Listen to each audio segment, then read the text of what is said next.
Hey everybody, how's it going? It is Monday night. It is 6 o'clock. You've seen a lot of us lately. It's been a big weekend. Memorial Day weekend. We've had going back. We had Dynamite Wednesday. We did AEW Weekly Wednesday. We had the pay-per-view prediction show. We did the pay-per-view, and here we are back with AEW Weekly. And you forgot Collision. Oh, and we did a Collision watch along as well. Yeah. But tonight, since we had the Double or Nothing pay-per-view last night, which was awesome. Yeah. Since we had that last night, that's mostly what the show is going to focus on, is we're just going to talk about the pay-per-view. I'm going to go through the TV really quickly, the TV from last week. And I didn't even introduce us. I'm racing through things. You're so excited. You can't contain yourself. Mm-hmm. So much information I have to dispense. I got to get going. So I am your host, Asa, and I'm here with my permanent co-host, Kay Fabulous. Hey. And we are no bones about wrestling. So yeah, let's start. Like I said, I'm gonna go through the TV real fast, and then we'll get to the pay-per-view. And, any comments and things you want to talk about, type them in the little box there, and we'll talk about them. All right, Dynamite, May 22nd, was in Bakersfield, California. We had Orange Cassidy and Will Ospreay taking on international champion Roderick Strong and his partner Trent Beretta. Let's see.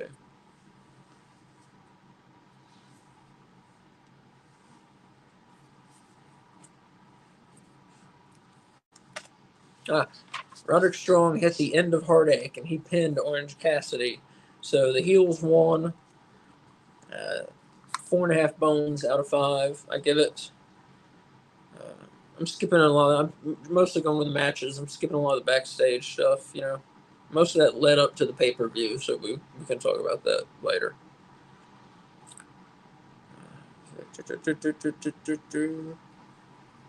Next was the FTW match. Yeah, we had an FTW three-way eliminator match to determine who's going to face Chris Jericho for the FTW title at the pay-per-view.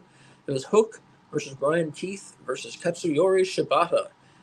And Hook and Shibata put Brian Keith in a submission, one of them on his legs, one of them on his head. It was stupid. It was real stupid. And Brian Keith tapped out to each of the fucking... It made him look like a big dork, Well, that was the dumb part. It was like, he could have just tapped out. But he tapped out with both hands, like one on each person. Yeah. It was stupid. Yeah, it was dumb. But so Hook and Shibata win, and it made it for a triple threat at the pay-per-view with Jericho versus Hook versus Shibata. And that match, the match here, we're talking about the Hook, Brian Keith, and Shibata. 3 bones out of 5. They didn't really get connected or get anything interesting going, and it had a really bad ending.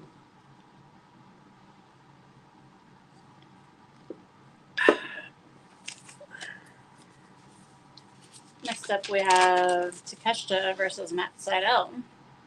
Next up, it was a squash match. Yeah. Takeshita won and attacked Sydal afterwards. I hate to see Matt Sydal used in that manner. Well, especially they fired his tag partner last week, and then this week he's in a squash. That sucks. Yeah. Let's see. We had a non-title match with the world champion Swerve Strickland taking on Nick Wayne of the Patriarchy. And they've had matches like Swerve Strickland is one of Nick Wayne's biggest fans, and vice versa, I think. And if you don't know, Swerve Strickland and Nick Wayne, before Nick Wayne came to AEW, they had a series of matches in the Northwest U.S., which were supposed to be really good. And that's a lot of what made everybody say, "Oh man, this kid is going to be good. This kid should be in the pros. In the big time, so to speak." And Swerve Strickland really helped put him there. He's a big fan of his, not in the storyline, but in real life. Yes. I'm just making sure they know in the story life they don't like each other. Right. Yes. So Swerve Strickland hit the house call and pinned Nick Wayne. Patriarchy came out. They beat down Strickland. Christian ran, committed GTA, got a what was it? What's it called? Sport utility vehicle. Stole one. Stole one. Tried to run from Swerve Strickland, but then an SUV pulled out in front of Christian, and driving it was Prince Nana drinking his brand of coffee. And then Swerve catches up with Christian, continues to attack him on top of the SUV that he stole. So that was pretty good build for the show. Next, we had Malachi Black taking on Kyle O'Reilly. Pretty good match. It really turned into very much like a kickboxing match. So it's something different, something you don't see every day in wrestling, that's for sure. And some of the announcers were saying, "Oh, I wish we'd see more of that." And I don't know how I feel about all that, but it's cool. It's cool. I thought it was nice because, like, they were saying that both of these men are strikers. And I don't know if I just haven't seen enough of Kyle O'Reilly, or maybe it was just the matches I've seen him in. But I had never really considered him a striker until this match. Well, he's pretty versatile, Yeah. I believe. Yeah. But this match, it was very good. Black pinned O'Reilly after a roundhouse kick, knocked O'Reilly's block off. Gave this one 4.5 bones out of 5, so pretty good match there. After the match, Black was sprayed by a red viscous liquid from the ceiling down to the ring. Which you're using the word sprayed? What do you want? It was drowned? Drowned, okay. I mean, that spray implicates like squirt bottle. This was like a torrential flood dropped down onto him. Like, it was hitting the mat so hard that it was spraying into the front row of the audience. Yeah. What looked very much like a raspberry jam. Yeah. It had didn't have the right consistency for blood at all. But I appreciate that it wasn't just like red water. Like, it was thicker than blood is, but it was too thick. It was still cool. Yeah, it was awesome. Still cool. I mean, if you remember going back to the New Blood era in WCW, of course, we saw that. Or if the Brood did that in late 90s WWF. So this is not the first time people have been drowned in blood, but it was a cool one. It's been a while since we've seen that in wrestling. I enjoy it. What was odd was, like, when we saw Jericho and Cassidy do this to each other with the orange juice. Oh, yeah. It was just like one beam of orange juice, like someone had just like poured it through a tube. Mm-hmm. But this was like 2 separate individual streams. So did you feel like that was supporting your vampire theory, like 2 fangs, 2 columns of blood, or do you think that was just unrelated? Unrelated. Yeah, and if you missed it on our show, if you haven't been watching it, I called it weeks ago that Adam Copeland was going to become a vampire, whatever you want to call it, resurrect Gangrel, the Brood. I said he was going to be a vampire weeks and weeks ago. So got that right. Yeah. And she told me I was being ridiculous. She's like, "No, he's not. What are you talking about?" Well, it's because I had assumed that since WWE copyrights literally everything, except for the term rated R, apparently, that they would have copyrighted the Brood, which apparently they didn't. They did not. Next up, we had Women's World Champ Toni Storm teaming up with Mariah May to face the Outcasts. And this was a decent match. Toni Storm had a Storm Zero on Harley Cameron and pinned her. Gave this one 3 bones. Just decent match. And the main event on Dynamite, Bryan Danielson versus Satnam Singh, who was accompanied by Sanjay Dutt, Jay Lethal, and Jeff Jarrett. I love Jeff Jarrett. It was Bryan Danielson versus Satnam Singh, supposedly because it was Bryan Danielson's birthday, and he was allowed to wrestle whomever he wanted, and he chose Satnam Singh. I don't know. I guess just to be a challenge, just to have a story for his grandkids or something, you know? That wasn't in the storyline in the show, though. That Not, was like no, outside. correct. Yeah, that wasn't in the storyline. That was backstage. But I guess Bryan Danielson wanted to have a story for his grandkids about the time he fought this giant. I mean, Singh is a giant. Danielson won by disqualification, and after the heels attack, the Young Bucks come in, Okada comes in, Jack Perry comes in, and then, real quick, that match sucked. 2 bones out of 5. Tell me about the table. What table? Oh yeah. Nick Jackson got put through a table. Nicholas Jackson, excuse me, got put through a table. Darby. The announce table. Oh yeah. Who was it? Sanjay Dutt. Yeah, Sanjay Dutt. He was trying to. He was doing something. He was like setting something on the announce table that they were getting ready to put someone through the announce table, and he like touched it and it fucking fell apart. And he blew that whole stunt. I think, Satnam Singh was going to choke slam Danielson through it. That's what they were about to do. And Sanjay Dutt just like, I don't know, touched it for some reason, and it just fell apart. And, and then the cameraman tried to avoid it for whatever reason. I don't know, like we didn't fucking see it happen. But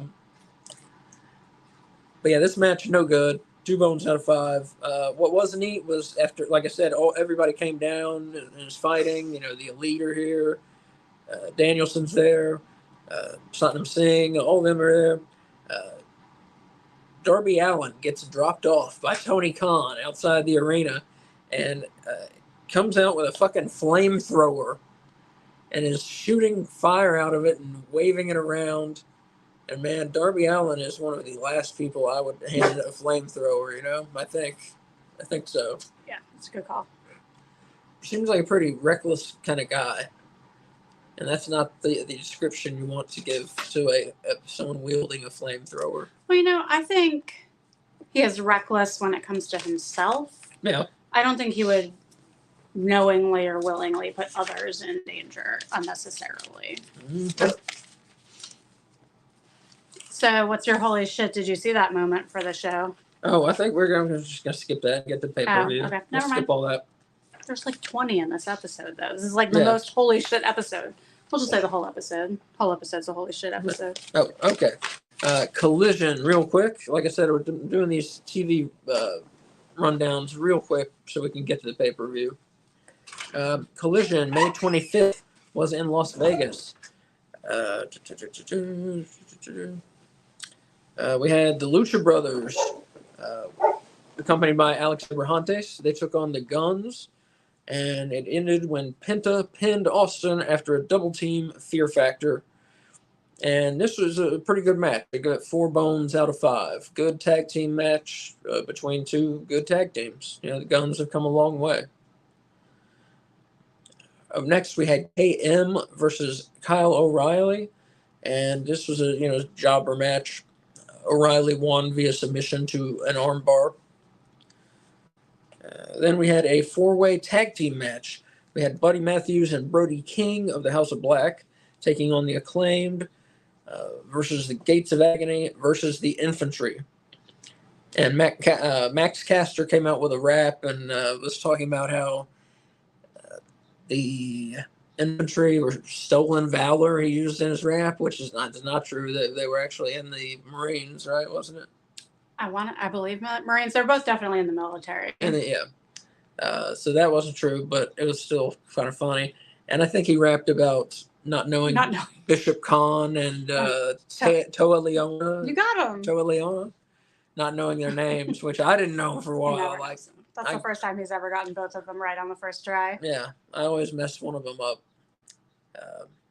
But it was a funny rap. I don't. There's a lot of people say they're getting tired of Max Caster, and the rap gimmick's tired, or he goes over the line, or things like that. I don't know. I find him funny. I like him. I like him too, and I like that he goes over the line. That's what makes him fun. Exactly. Yeah, that's what makes it fun. He's a shock rapper. Get with it. Get hip to the fucking trip, man. Get hip to the trip? Yeah, get hip to the trip. We're not old at all.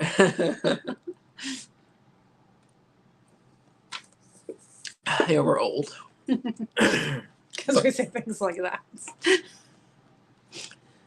But now we're so old. I mean, maybe we can make those catchphrases cool again because no one's ever heard them. So it's like, You think we're gonna start the new slang phase? Yep. 40-year-old white people are gonna start the new slang. Yeah, that's my prediction. That's why I don't have the belt. The 4-way tag team match.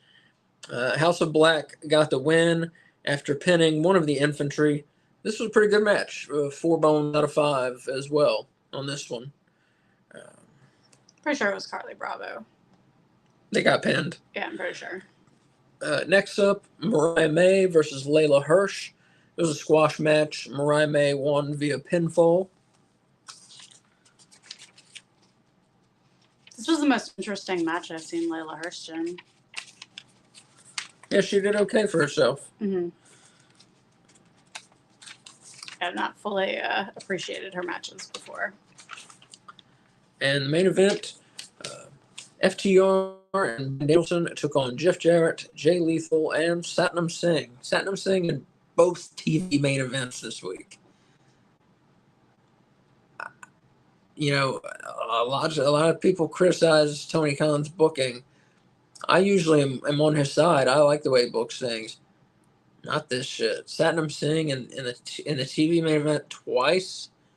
No, never. Shouldn't happen once. Do you think Twice is just misguided. What are you doing?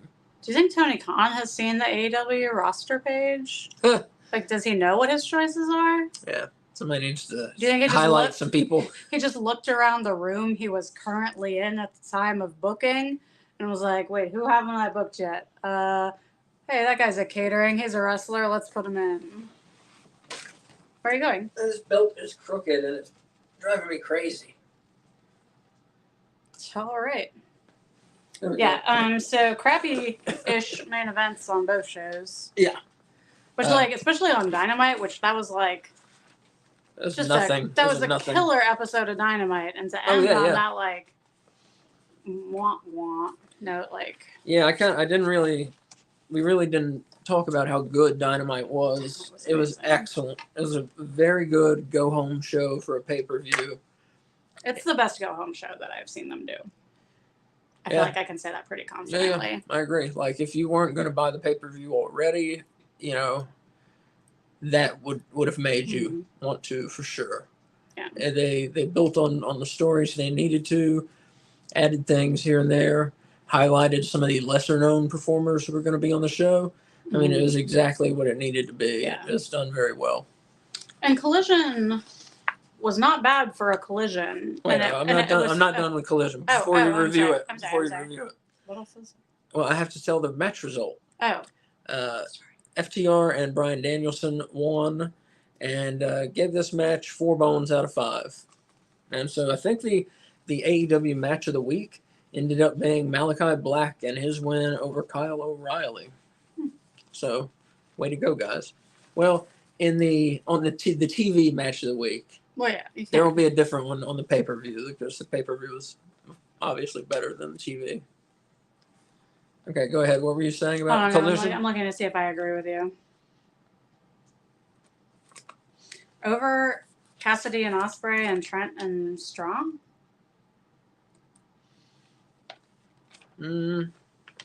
Yes. Yeah.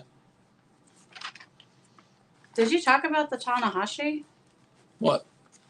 The match? And maybe I just missed. Oh, maybe I was taking care of the dog. What?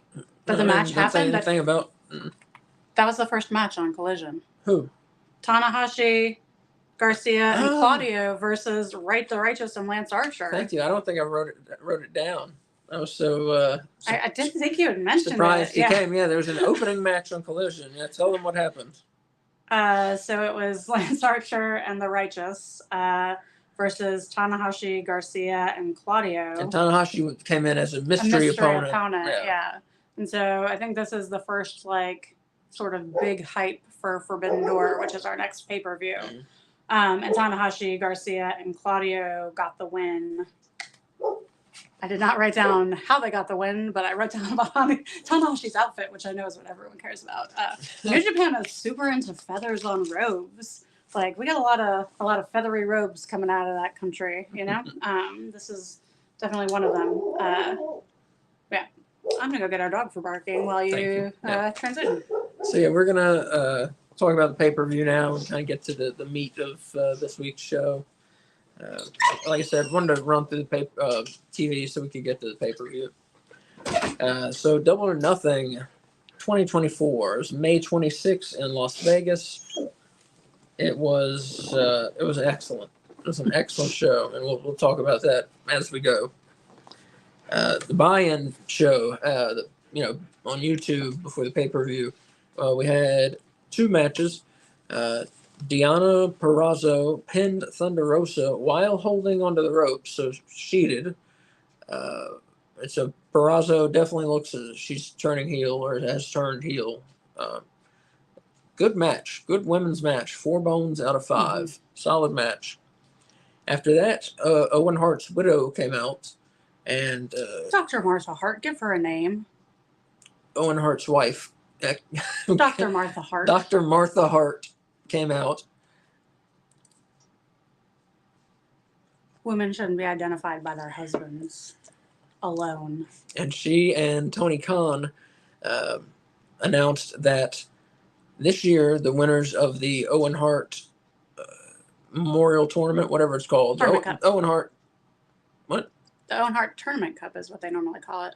It's not a tournament cup. There's a giant fucking cup that was standing next to it. That's what they called it last night. No. Anyways, so the Owen Hart Tournament is happening this summer, and the winners, there's a men's tournament and a women's tournament, and so each of the winners will get the world title shots at All in London. So that's big. That's huge. That's very cool. I mean, the Owen Hart Tournament already meant a lot. Just to have his name on it means a great deal to begin with. And then with the kind of competition and the quality of wrestler that's in it has made it mean a lot. But this now really elevates it, and this is kind of like their WWE used to give the King of the Ring a world title shot. Coming out of at SummerSlam, they would get the world title shot. And so this kind of feels like that to me, the King of the Ring going to SummerSlam. Very much feels like that to me. Next up on the buy-in show, we had the Acclaimed taking on Cage of Agony, which I'm not sure how I like that name, but that's the new name for the trios team of Brian Cage and the Gates of Agony. It's a little clunky. Cage of Agony? Yeah. Yeah. Like I said, it sounds like a Creed song title, Cage of Agony, yeah. I was just thinking about how many Creed references we've had this week. It's been unusual. Yeah. So this one, like I said, was a trios match, and Billy Gunn rolled up Khan for a pin, and the Acclaimed got the win. Max Caster had another good rap, and it was dirty. He's dirty, but like I said, I like him. And this match was good as well. 4 bones out of 5. So 2 pretty good matches on the buy-in. Definitely might make you want to buy the pay-per-view. And let's start with the pay-per-view. Not yet. Not yet. I want to complain. Okay. Why did they let the Acclaimed and Daddy Ass win this match? Oh. Like, Cage of Agony, which is a stupid name. But they're, finally on their own again. Give them a freaking win and let them be good, successful monsters. They're monsters. They're they are the human form of the Monstars from Space Jam. Yeah. And it's just they made Anthony Bowens look like a child. He was so small in comparison to them. And normally he's one of the bigger guys in the ring. It just doesn't make sense. And Bishop Khan took the pin. which I will forever complain about. But I mean, normally I don't like get upset when someone wins or loses. Like, I feel like they know what they're doing for the most part. But I just don't understand this. And they have like such a history of mishandling big men, and to have a big man trios group that are just like now sort of a newly reformed trio to kill their momentum immediately with people that didn't necessarily need a win. I don't know. And it's not like they made them look like beasts in the match and then like they lost all of a sudden. It was like fairly evenly matched until they lost. I don't know. I just found it confusing. Well, but look at it this way: they put them on in a spot where everyone can watch it. When AEW is being hyped, so even the people who can't afford or whatever aren't buying the pay-per-view can watch these matches. So they put them in a good spot there where they have a lot of visibility, and in those kind of matches you're going to do this where you got the good triumphing over the bad, Then why did Thunder Rosa lose? Well, I'm telling you, like, listen, in the last match before the pay-per-view, the faces go over, and you got a fun team. Max Caster comes out rapping, and the Acclaim do their thing, and then the faces go over these big giants. It's just showing, hey, AEW is this kind of shit. Why don't you buy the show? So I wouldn't take the Cage of Agony loss so hard. I took it hard. Yeah, I hear you. I think usually, I would be be for them to get the win here. Yeah. But I understand why they didn't. I get it. Fine. Now you can go on to the show. So that's pay-per-view first match, international title match. We had Roderick Strong of the Undisputed Kingdom, accompanied by the Kingdom, the Ring of Honor Tag Champs, and he took on the still undefeated Will Ospreay, the best wrestler in the world, for my money. Of the Don Callis family. Of the Don Callis family, right, correct. He's still with them, somehow. I don't get it, but excellent match here. Mm-hmm. Excellent match. These guys, they should have given him more time, if you ask me, but Will Ospreay's matches have a way of really ramping up. Mm-hmm. They just keep getting more and more speed to them, more and more physicality. And all that keeps ramping the entire match.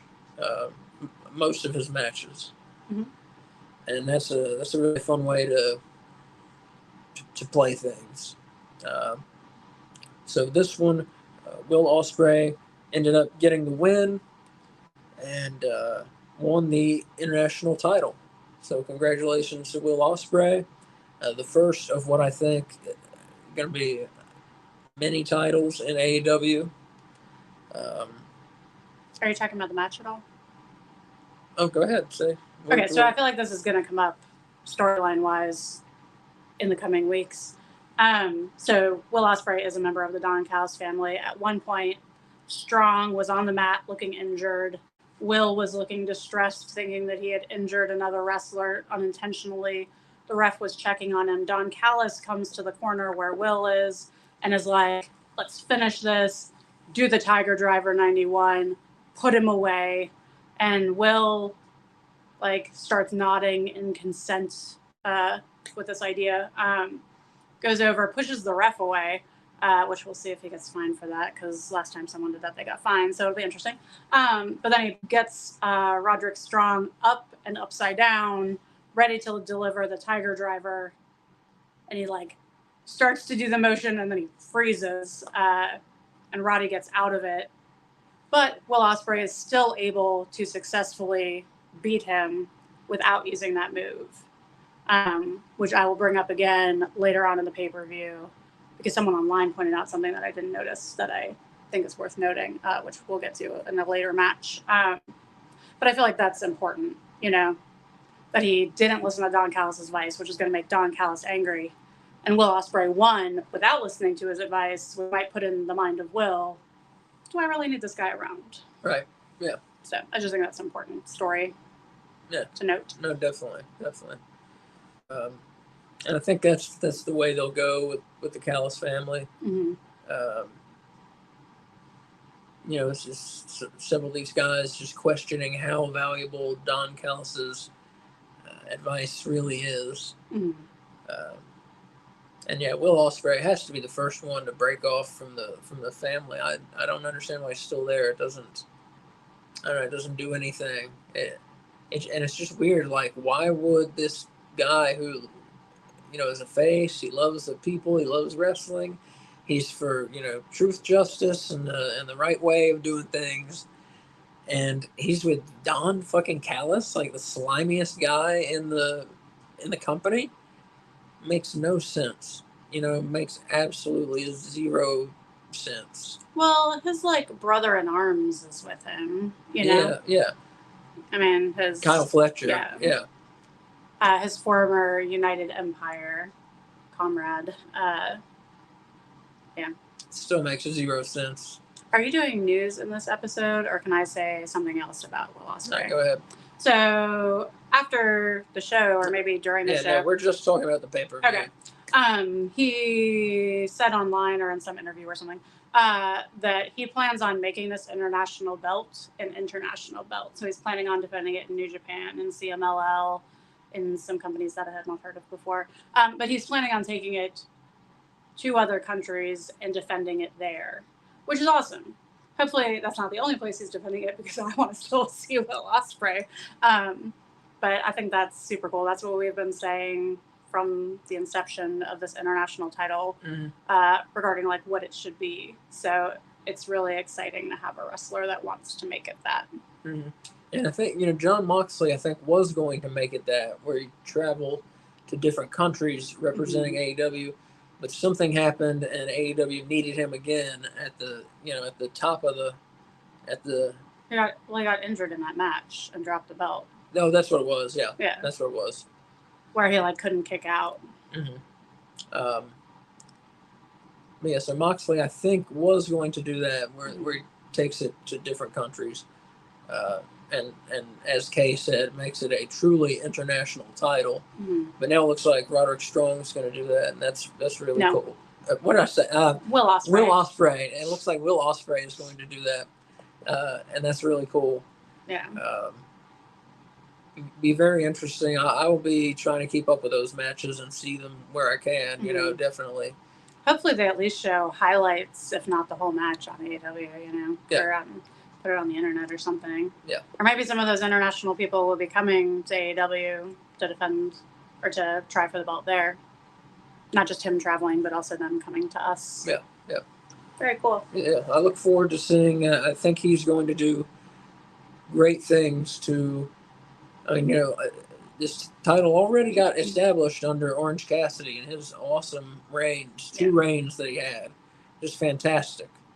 And he really established the title, and I think now Ospreay's taking it in a different way, and it's going to further establish what this title means to the company. So I look forward to it. One thing that's exciting too is with Cassidy and really both of his title runs, but more so with the first one, that belt was defended.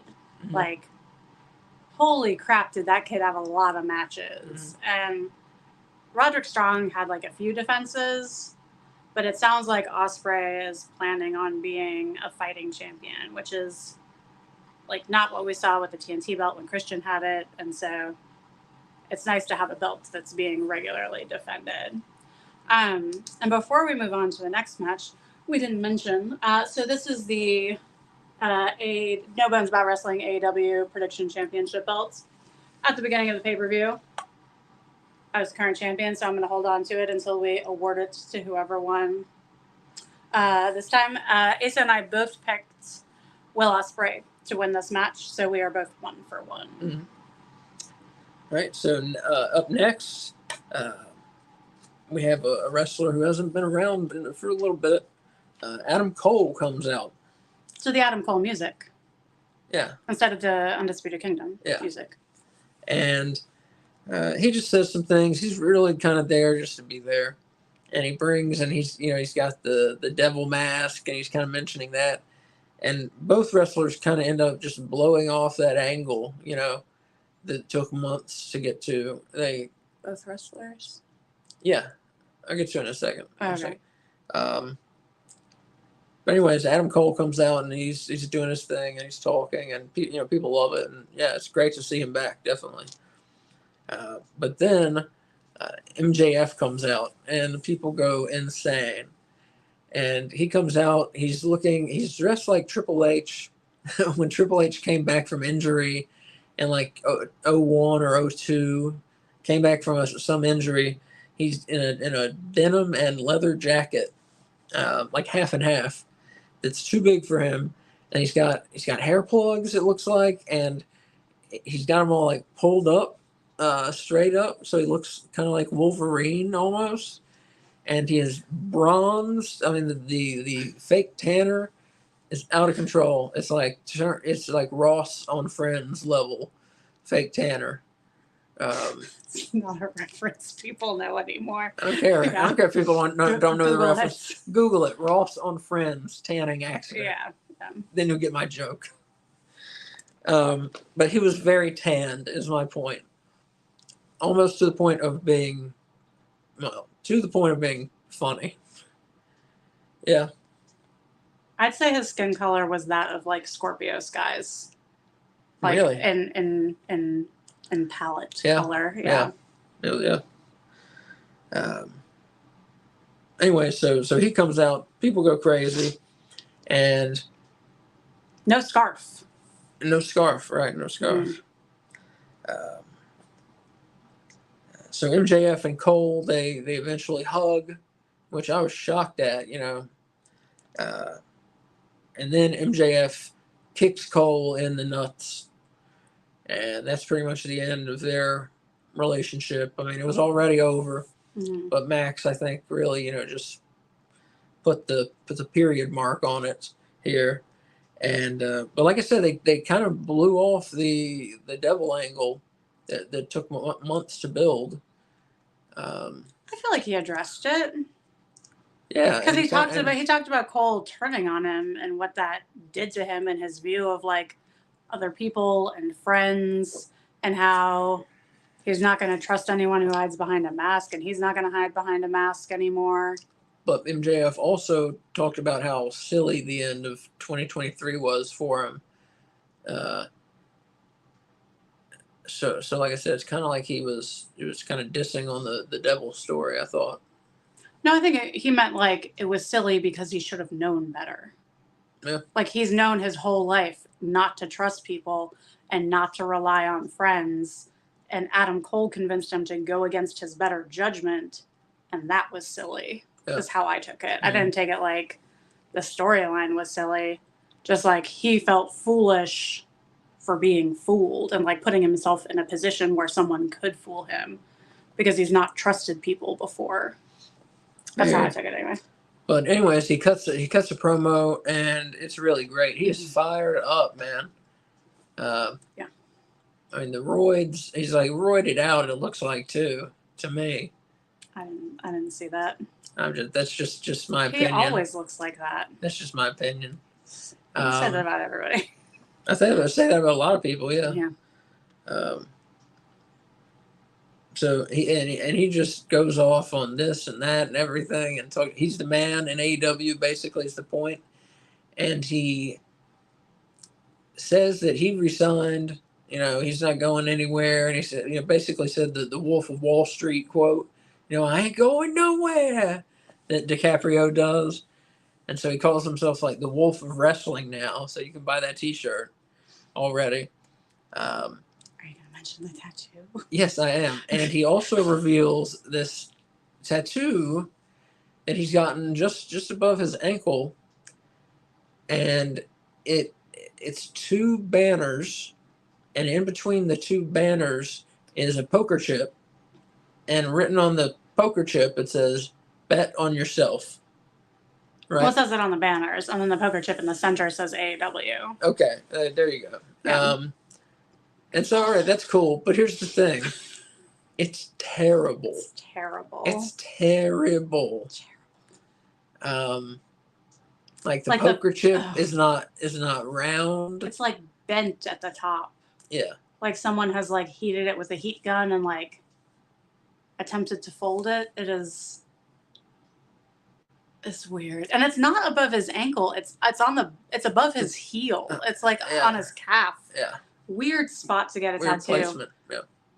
But like, I hope he wears a lot of long pants. That it is terrible. It's not Cody Rhodes neck tattoo level terrible. Right. But it's pretty close.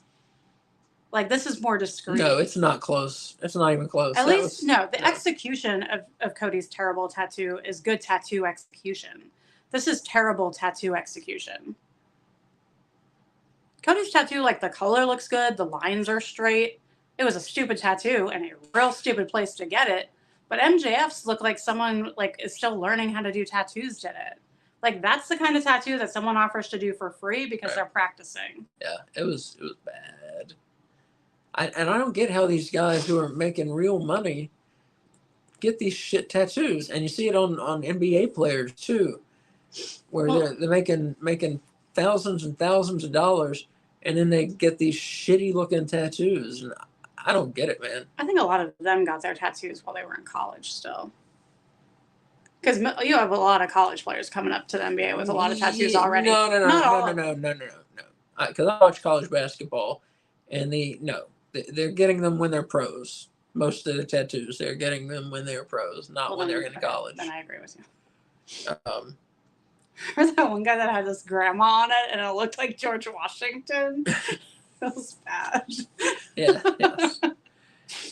But anyways, tattoo sucks. Yeah. So the sentiment is awesome. I'm so glad he's going to stay in AEW. I expected him to.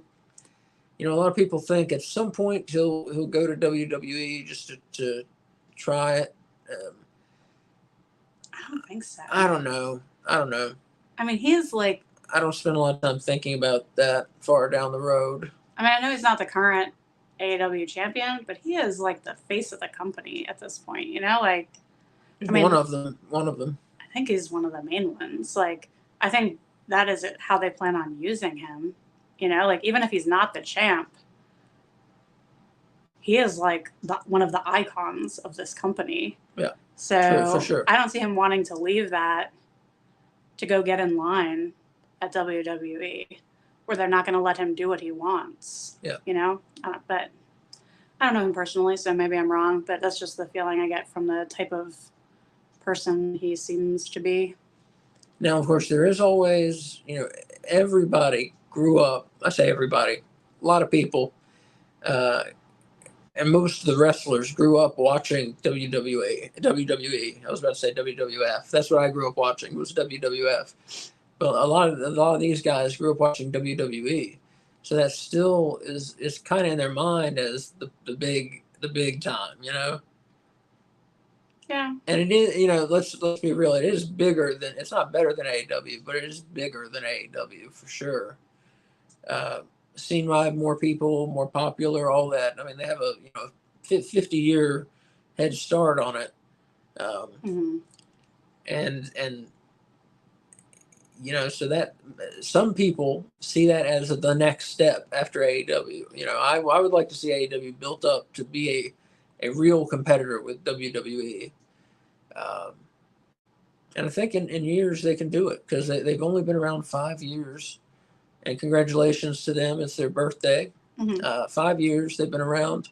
And one of those was during a fucking global pandemic when they had to do shows at the same place for a year with, 60 people in the stands.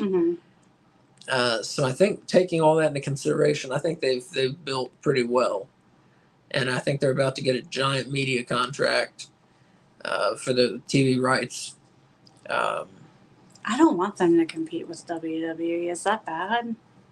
Like, what do you mean? Like, I don't want them to get that big. Because I feel like in order to get that big, they would have to change. Well, I hope not. And That's the thing. I don't want them to. I want them to get more popular without changing, which probably is not going to happen because it's a niche product or a niche product, however you want to say that, or Niche. Is how I say it. Yeah. Niche. Thank Science you. word. Niche. Yeah, niche. It's a niche product. So that's the thing, is that the way they're set up, they're not gonna compete with WWE. And I think that's like I know Tony And Khan that's does okay, a lot on that's Twitter, fine. like That's against fine. WWE, Yeah. like to like poke at them and stuff. But like I don't think he wants that company. You know, like I think he is proud of what AEW is. Should be. And I think that the wrestlers that wrestle there, at least the ones that went there by choice and not by just being like let go or whatever, I think they're proud of the fact that it is an alternative. And I think that if it gets bigger, it's going to be harder to be an alternative. Mm-hmm. Yep. Well, here, let's get back on track. Back on track. Sorry. So yeah, MJF just goes wild, cuts a great promo, and fires the crowd up. Mm-hmm. Says nothing about when he's coming back to wrestle or anything like that. Doesn't give any dates or I'm healing. He doesn't mention his injuries or any dates he's coming back. I thought he said something about the gauntlet. Did he not? Not the gauntlet. The one that's on Wednesday. Did he? I don't know that he said he's going to be in it. He said something about it. He did say something about it. That's true. Yeah. That's true. I think you're right. Yeah. So who knows? I don't know. We'll see. Oh my God, if he wins it. And then we got like Swerve versus MJF at Wembley. That would be so good. Be pretty awesome. Yeah. Be pretty awesome. So yeah, can't wait to see an MJF. I'm sure he, I think he'll jump right back into the world title scene. Mm-hmm. Oh, definitely. I think he should. Unless he goes after Cole first, but it seems like right. It seems like this was his answer to that, so I don't know that he needs to go down that road. I feel like they handled that in the ring now. You don't think they're going to even do Undisputed Kingdom versus MJF? I don't know that they're going to keep the Undisputed Kingdom together. Wow. Cole came out to his own music. He did not come out with Roderick Strong and the rest of Undisputed Kingdom during that match. Yeah. The Kingdom are now going by the Kingdom again instead of the Undisputed Kingdom. They've done jack shit with that story. Yeah. I say let's move on. Wow. Yeah.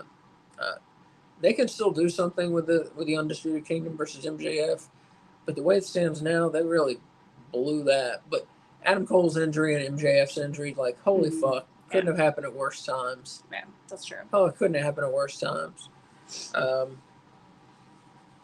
Yeah, so welcome back to MJF. That was awesome. It was a great surprise. I thought he was going to be there based on the buzz from people, but you never know. Yeah. And so that was a great surprise.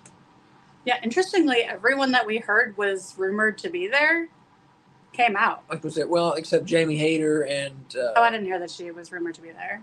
Yeah, well, just people wanting her to be there. Yeah, well, and Britt Baker. Mm-hmm. Well, I'm sure Britt Baker was there with Adam Cole. Just didn't. No.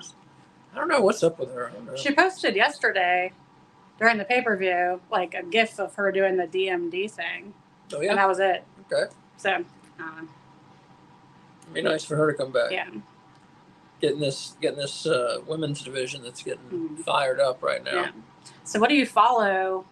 An Ospreay Strong match followed by a house crumbling promo.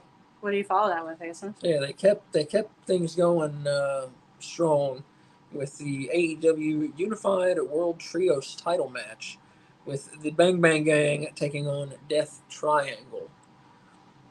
And this match was excellent as well. Just people flying everywhere. Everybody hitting their spots. It's a nice. I've enjoyed this feud, and they've had little fights here and there on TV and stuff, but we haven't really seen them go at each other like we did in this match. So that was really nice. And the Death Triangle looked great. And another one, welcome back to Ray Phoenix, who came back for one match and then got injured again. And now he's back, hopefully for good. So welcome back to Ray Phoenix, another one I consider one of the best wrestlers in the world, for sure. Yeah. And they wore matching outfits. I'm not doing a fashion segment, so I'm going to interject fashion every now and then.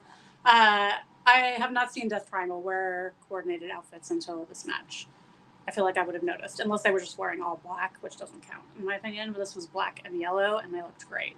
Even Pac, his little like black armbands that he always wears, were yellow, which is the first time I've ever noticed them being a different color. It was exciting to me. No, it's cool. Yeah, to The see little them things dressed as a team. You know? Yeah. And they're like the fucking they're like the fucking X-Men. You know. Yeah. The way they fight and fly out there, and you know, look so badass. They're like the superhero group. Mm-hmm. It's cool. Yeah, we were definitely both for Death Triangle. Yeah, yeah. How can you not be? We were both for Death Triangle, but we both lost because Pac was getting ready to maybe end the match with one of his high flying moves. God, I can't remember the name of that move right now. It's like 450? No, the thing where he like spins all over the place, you know. And, that was like corkscrew spin? Yeah. Yeah, I don't know the name of it. Black something, I don't know. The thing where he does a corkscrew spin. Yeah. He was about to do that, and then somebody comes and pushes him off the turnbuckle, and it is Juice Robinson, another return. Oh, so good. Yes, so good to see him back. He became such a fun part of the product, of the company while he was around. You know, just you can tell he just loves being a wrestler. Mm-hmm. Loves it. He just exudes that energy, and you know, loves being a heel and plays the crazy man very well. Very well. The loose cannon kind of gimmick, plays it very well.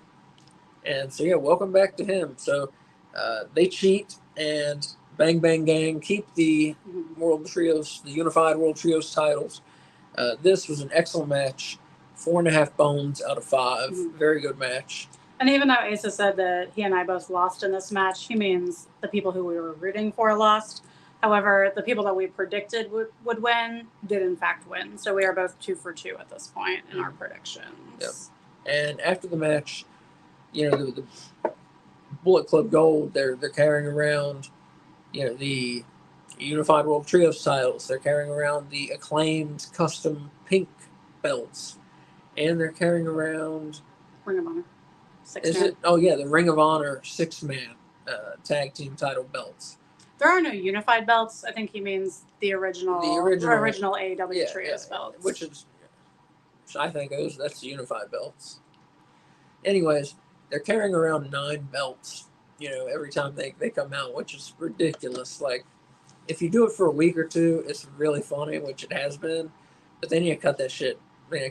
Out. This past week they brought it out in a wagon, which we didn't mention. It makes the belts look meaningless, you know, is what it does. And then you cut that shit out for real. Like, yeah. But anyways, what they did was they like draped them all over Juice Robinson. You know, he ended up having like 7 belts on him at one point. I think, you know, holding them, having one on his shoulder and one on the waist, etc. They were having fun with Juice back, and that was good to see. You know, that's a great faction, I think, and I'm excited to see what they're going to do now that they're whole again. Hopefully they go back to being Bullet Club Gold now that they're whole again. Yeah, I don't know what's up with this whole Bang Bang Gang thing. I keep meaning to look into it. Like, is there some kind of copyright issue? Because Bullet Club Gold, like, can we all agree, is a way better name than the Bang Bang Gang. Yeah. I mean, yeah, I think everybody agrees with that. I don't know. Really, only have just talked to you and Wolf about it, so haven't really taken a poll. Yeah. Feel free to let us know what you think. Feel free to let us know. Yeah. Bullet Club Gold or Bang Bang Gang? What do you like better? So yeah, they keep their belts. Up next, we have the AEW World Women's Title match, which this one is way sooner than I would have put this match on the card. You know, what is this, 4th one? This is 3rd. 3rd, yeah, way sooner than I would put this. I would put this way later. But anyways, Toni Storm defending her belt against Serena Deeb. And Toni, of course, accompanied by Luther and Mariah May. And this, another excellent match. Mhm. I was expecting this to be a good title defense for Toni because her last two pay-per-view, well, Thunder Rosa was a good match. It was a pretty good match. Short. Yeah, too short. And then the one before that, who was that? That's Peraza Yeah, at Revolution. That was kind of a letdown. Yeah, it was just an average match. It was also poor card placement for that show too, though. Yeah, but it was just an average match. Yeah. It was not pay-per-view worthy, I don't think. They didn't do anything special to make it a pay-per-view match, you know. Well, they followed Ospreay too, didn't they? Don't remember. I think so. But yeah, excellent match, and we really saw some wrestling from these two. I mean, Serena Deeb is the best technical wrestler on this roster. Female. Female. The best female technical wrestler on this roster, right? And she and Toni really got into it. And Toni showed that she can wrestle as well, so that was pretty cool to see. Yeah. And them just exchanging moves, exchanging holds. And Serena Deeb, I don't know, she still comes out and waves her flag and kind of is a face in that way, but she's acting heelish. I mean, she's a heel now, right? Yeah, she's a heel, and Toni's the face. It's so tough how they play that in the women's division. You know, with Toni originally being a heel, but everyone loves the gimmick, so she is a face. Really, everyone cheers Toni. So now they've forced Serena Deeb to be a heel. I don't know. She needs to be a heel anyway. She just looks mean. Yeah, I agree. Like she looks like if she opens her mouth, it is going to be to reprimand you. Yeah, she does. Yes, she does. Yeah, very good match. All over the place. Toni Storm hit a pile driver from the top rope and went right into the Storm Zero pile driver and then pinned Deeb to keep her belt. Excellent match. I'm going to give that one 4.5 bones out of 5 also. So that's all 3 matches to start the show, 4.5 bones out of 5. And I try not to give a whole lot, you know. But I think all 3 of those matches deserved it. Yeah. And Asa and I both picked Toni Storm to win.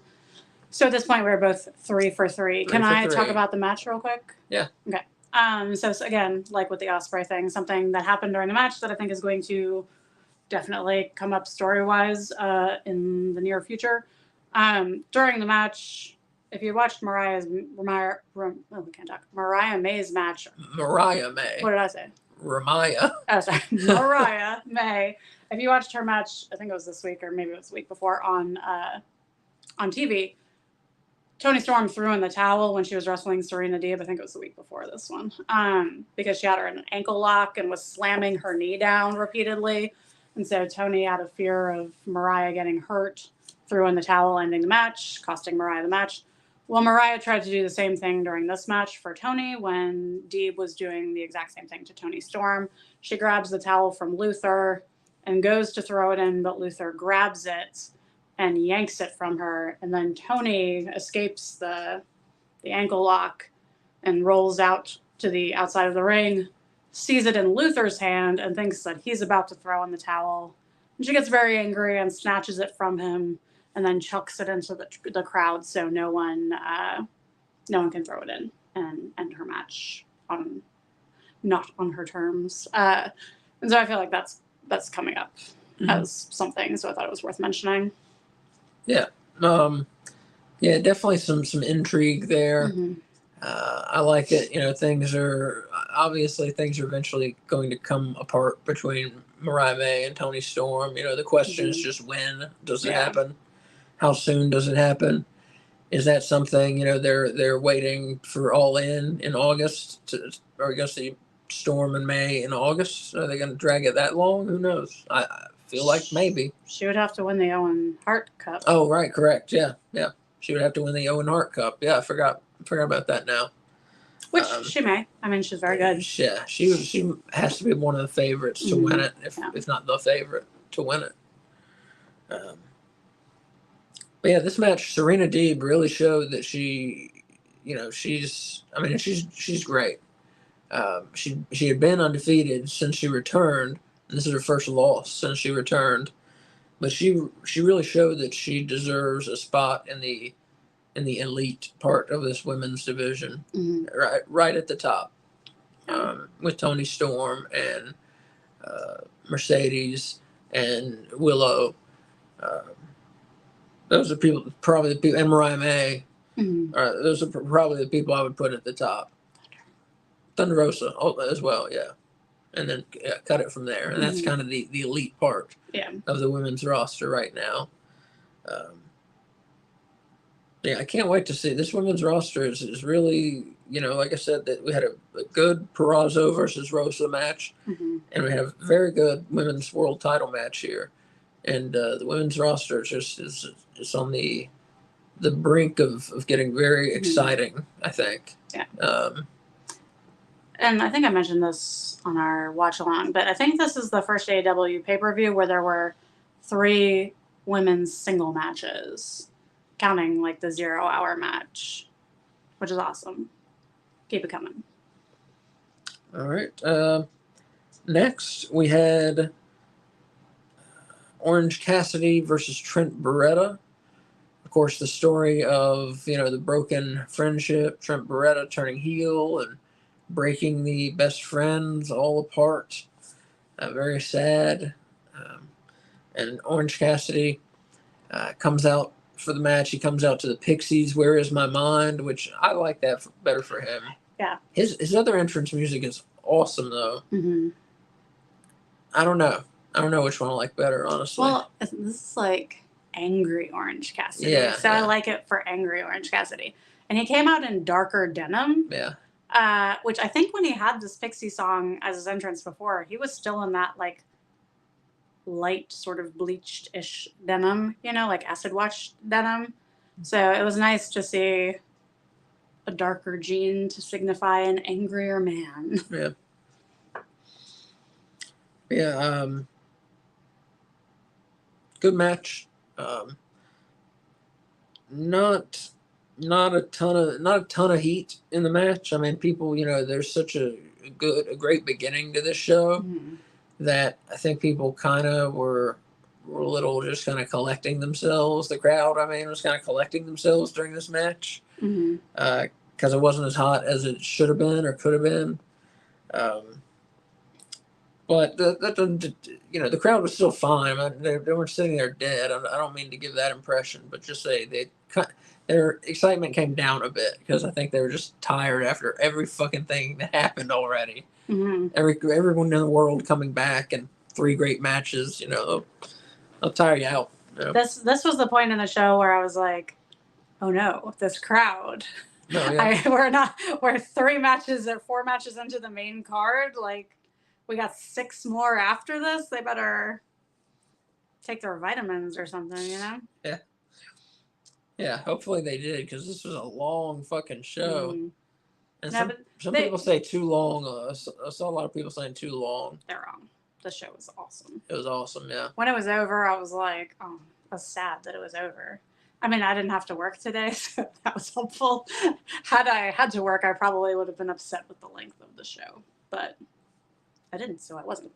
Yeah, I think it was awesome. If you're getting awesome wrestling and you can do it for however long you can do it, I think it's great. Yeah. I think it's great.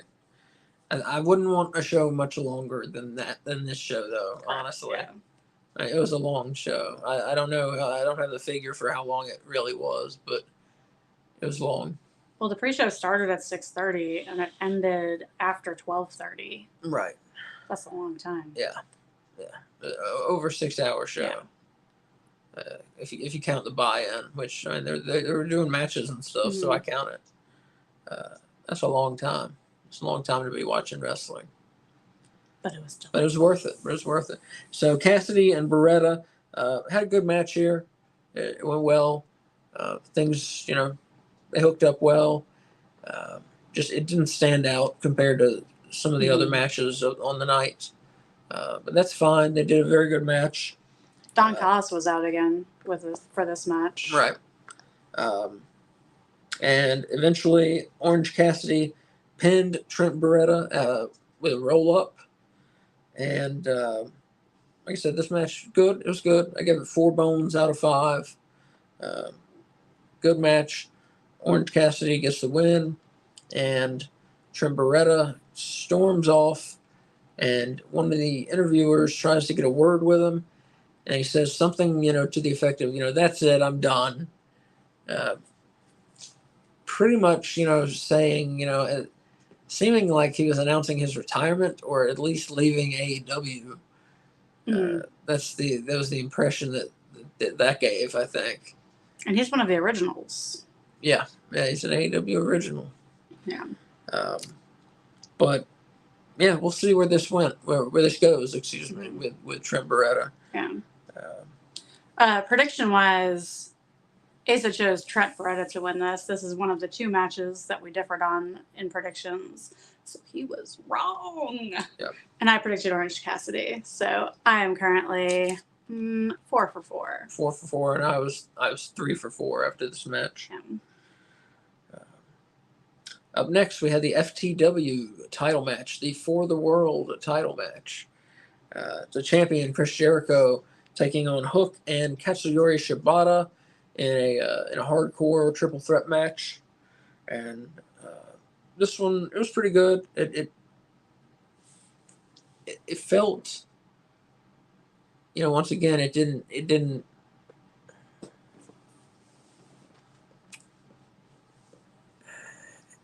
really stand out, to me. It just felt like they were doing spots, Didn't feel like a match with a well planned out match. I feel like it should have been on 0 Hour, in my opinion. I would have moved one of the 0 Hour matches to the main card and put this Chris one Jericho, Well, I'm not saying because of the person. I mean, you got Jay White on the 0 Hour. No, wait, no, you don't. You got the Acclaimed and Thunder Rosa. They are no Chris Jericho. They are no Chris Jericho. I was thinking Jay White, but I forgot that was the second match of the actual show. Yeah, I mean, I guess. But, as far as, the match itself, it seemed like a 0 Hour match or like a Dynamite main event match. It didn't need to be on the pay-per-view, in my opinion.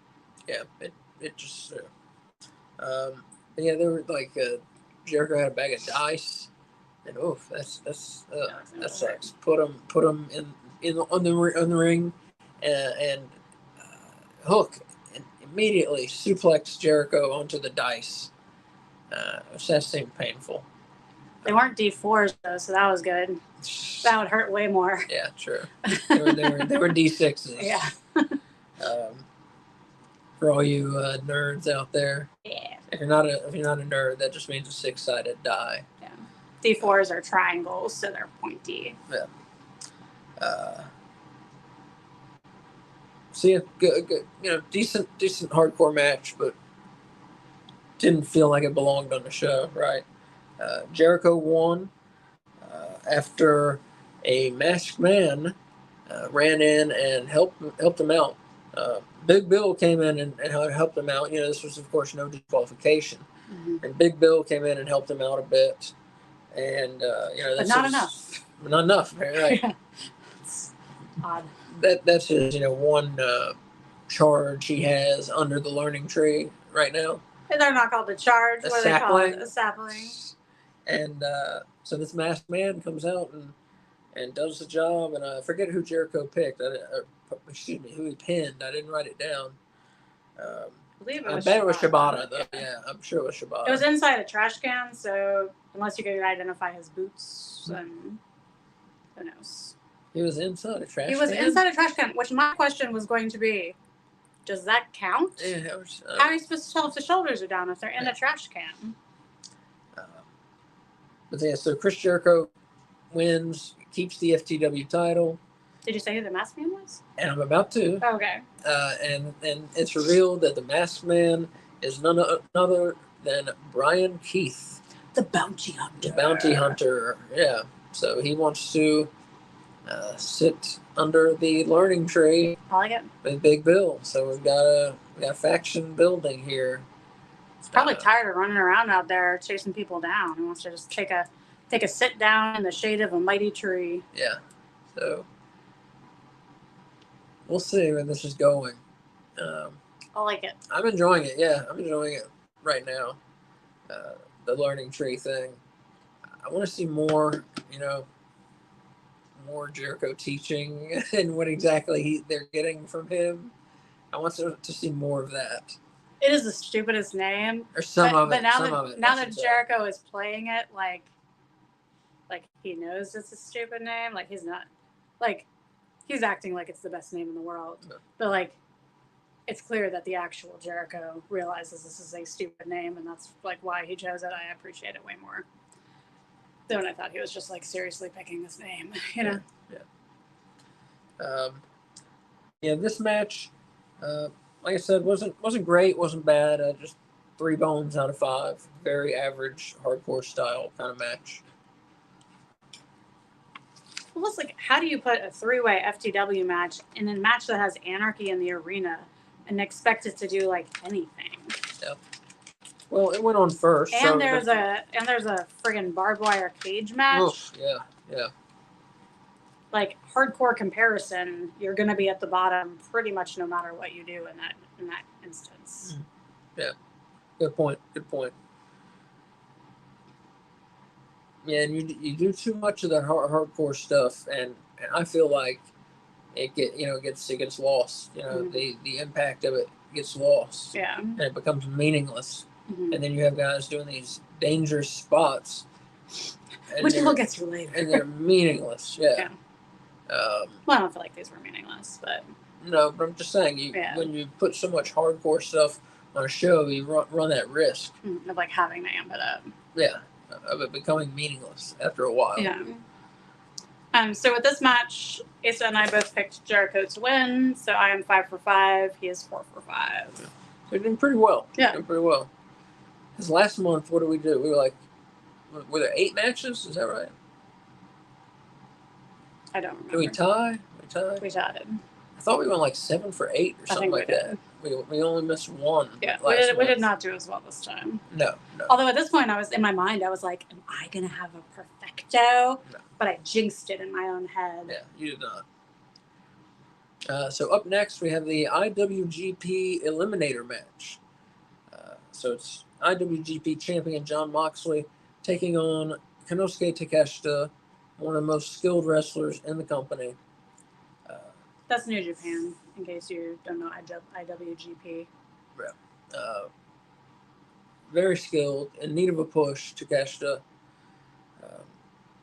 And so if he wins this match, he gets a shot at the IWGP title. It's Eliminator. Yeah, this is a non-title match. An Eliminator match. And it was not what I expected. But it was a good match. The Moxley shoulder injury angle really changed the trajectory of the match in how Takeshita then focused his offense on the shoulder and the arm of Moxley. And it, of course, Moxley's selling it, so it really limits his offensive ability, what he can do. Mm-hmm. And so it served to slow the match down quite a bit. We didn't get to see the best of either of these men because that arm injury became such a big selling point in the match. That became the focus of the match. Wouldn't you agree?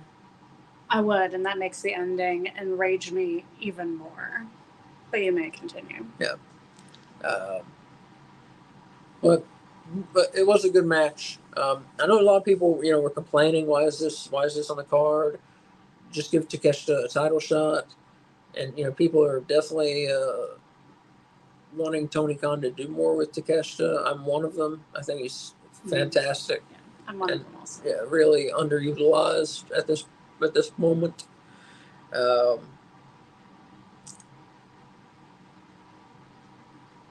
But yeah, a lot of folks said, why not just make it a title match? But, I'm sure this all has something to do with what New Japan wants. It's their, you got to remember, it's their belt. I don't think Tony Khan has 100% control over this match. I'm not sure exactly how their deal works out here, with who's booking what and who has what say over what. I don't know what their deal is with New Japan. Yeah. So maybe New Japan said they want Moxley to win, or they didn't want the title on the line, or whatever. They might have come up with this stuff. So I don't know. We can't really hold it against Tony Khan because we don't know. No, but I can hold the injury angle against Tony Khan. Yeah. Because we'll go ahead and say how the match ends so I can start complaining. Oh, yeah. Moxley pinned Takeshita after his Death Rider DDT. So Takeshita does not get a title shot. This was a good match. I give it 3.5 bones out of 5. Had potential to be better. Should have been better. But like I said, they focused on that arm injury so much, it changed the match a bit. Okay, my turn. So what is the point of a freaking one-armed Jon Moxley if you're giving him the win anyway? Like, all that does is make it look like Takeshita can't beat Jon Moxley with one arm tied behind his back. Mm-hmm. Like, it makes me so mad. Like, I like Takeshita a lot. I'm not a huge Jon Moxley fan, as I've been pretty open about. But, like, whatever. It doesn't matter who the person is that Takeshita is wrestling. Like, I understood this was an eliminator match. In my mind, it was so Takeshita could win this one, only to lose the actual title match at Forbidden Door. That is what made sense to me, especially when Jon Moxley showed up one-armed. But for this to be an eliminator match with a one-armed Jon Moxley, and the freaking one-armed Jon Moxley still wins, that is upsetting. Going back to what I said in the Will Ospreay match about Don Callis. Don Callis advises Takeshita during this match. Takeshita follows his advice and then loses. And so that's just worth noting because Will Ospreay ignored his advice and won. Takeshita followed his advice and lost. So you might have more than one angry Don Callis family member come Wednesday. Mm-hmm. Yeah, I think a lot of people felt like you did. A lot of people were just frustrated with this match and the booking and how it turned out and all that kind of stuff. Yeah. I don't know. I was fine with it. I was fine with it. One-armed. I mean, I get what you're saying, yeah. And then, like, what about all of Takeshita's other opponents? Like, he beats Kenny Omega twice, but he can't beat Jon Moxley with one arm. Moxley's a tough guy. He's tough. He's one of the toughest in the world, winning belts all over the world, Mm-hmm. Tough guy, fighting everybody. Don't bet against Jon Moxley. So that's the moral of the story. Yeah. So what? Tell us the results, the prediction results. Yeah, this is when my 100% correct world came crashing down around my feet, and I had picked Jon Moxley originally. But then when I realized it was an eliminator match, I was like, oh no, this has to be to let Takeshita win. So I switched to Takeshita. Thank you. I'm getting tongue-tied in my anger. Asa wisely stuck to his Jon Moxley guns. So we are both now 5-6. And this was the only other match that we differed on. So it's a tie. So guess what? I get to keep the No Bones About Wrestling AEW Prediction Championship again. Mm-hmm. I have had it for all of 2024 and for some of the end of 2023. Yeah, it's had it for quite a while. We can't see it. We can't see it where you're holding it. Bam. There you go. Oh, bam. Of course, there's the old ECW World title, but it has now become the No Bones About Wrestling Prediction title. Mm-hmm. I picked it out because it's the most fun looking. It's got barbed wire on it. Yeah, it's awesome. Yeah. But yeah, so Kay has had that for quite a while because with a tie, Champion's advantage. Champion keeps the belt, and that's the thing here. As we have 4 matches left, but at this point we picked all the same people, so we knew it was going to be a tie no matter what happens. So she keeps the belt now. Yeah. All right, on to one of the highlights of the night. One of the many highlights of the night, but AEW TNT title match, a barbed wire steel cage match with the champion Adam Copeland defending his belt against Malachi Black, the leader of House of Black, and the man who stole Copeland's wedding ring off his finger.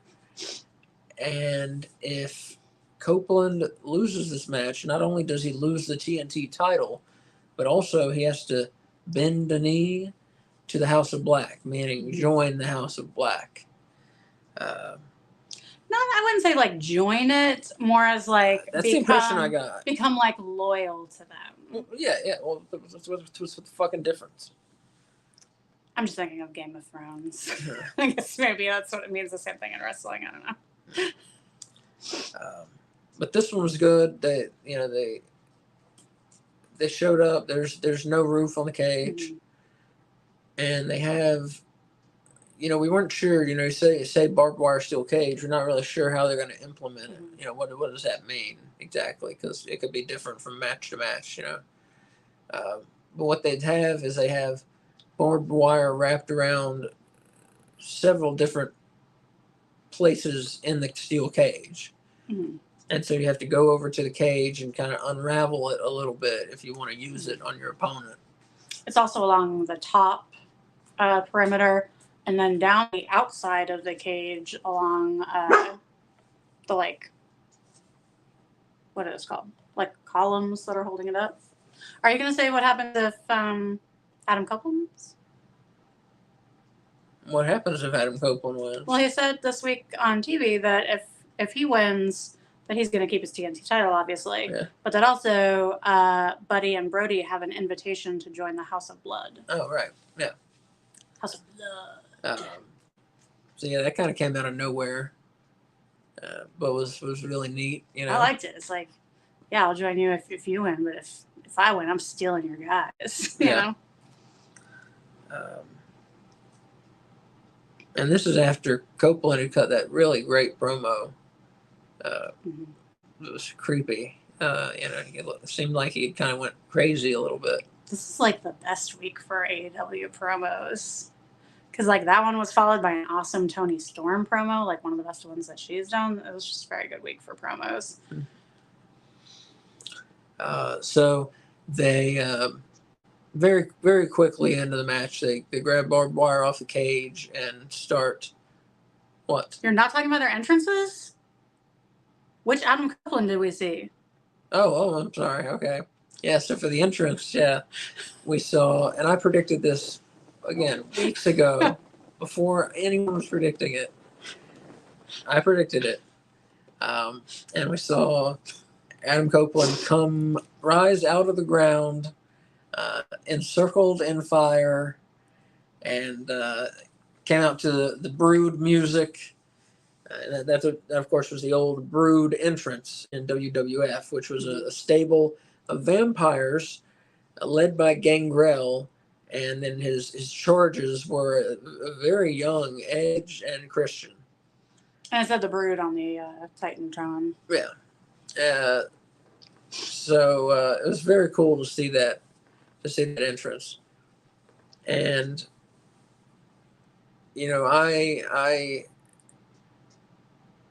I'll save that for later. But yeah, great entrance. Very cool nostalgia saying that. It was a great stable. And they would come out, and Gangrel always carried with him a chalice, and he had red stuff in it, which was supposed to be blood, and he would take it and drink it up, and then he would stand on the ring steps and then spit it out, kind of straight up almost into the crowd is where it invariably went. Yeah, just a good entrance. Very, very creepy and weird. Their theme song is their entrance music rather is very, very creepy also. So yeah, it was cool seeing that. So yeah, very early in the match, they take barbed wire off the cage, and they're rubbing it against each other's foreheads. Gouging each other's foreheads, I should say, not rubbing it so much. And so Copeland and Black, very early on, both are bleeding. I would say what 2 minutes into the match. It is less than that. Less than that. Yeah, probably. The first thing Copeland does is run to the corner, rip barbed wire down, and wrap it around a turnbuckle. And like Malachi's face goes into it pretty much immediately. Yeah. So we had quite a bit of that. We had some weapons wrapped in barbed wire. For instance, there was a baseball bat wrapped in barbed wire. I think that it was found under the ring. No, it was hanging. No, it was hanging. It was hanging from a carabiner on the inside of the cage. Thank you. Mm-hmm. And we saw that get used. But yeah, just brutal stuff going on. Eventually, the match it comes out of the cage, and they're fighting on the ring floor. And of course, Buddy Matthews and Brody King are out there, and they come and put the beat down to Copeland, and I think they ran down. What do you mean? Like I think they were in the back and ran down when they saw them come out of the cage. We're in the back? You think so? I thought so. Yeah. Oh, I don't know. What's his name? I thought Malachi came out by himself. Oh, I'm not sure. Whatever they did, they were fighting Copeland. They were beating him up, and then there was a moment though when they kind of let Copeland and Black talk to each other. The fighting stops for a minute. Then the beating of Copeland stops for a minute, and. Copeland, what does he say? Do you recall at this moment? I don't recall what he says. I don't remember them talking. But Buddy Matthews and Brody King, they come over to Copeland's side, and Malachi Black is shocked. He plays it so well. They stand on either side of Copeland, facing Malachi, like. We're with him now. Yeah. And the guys played it well. And like I said, Malachi Black really sold it well. And I was freaking out. Yeah, it was awesome. Yeah. It's like, oh my God, what's going to happen to Malachi now? Yeah. But then they attacked Adam Copeland. Mm-hmm. It was all a ruse. Yeah, they got me too. They got me good.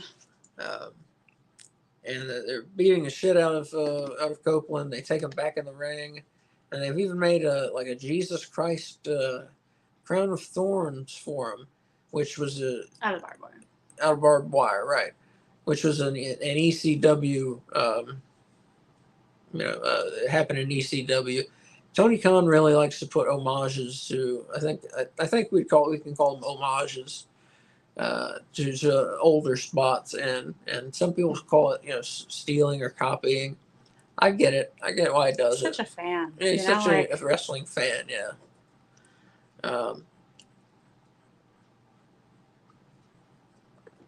But yeah, so they have this barbed wire halo or whatever or crown rather for Copeland, and just as they're putting it on him, the lights in the arena, right, start to go red, and they're flashing and this and that. And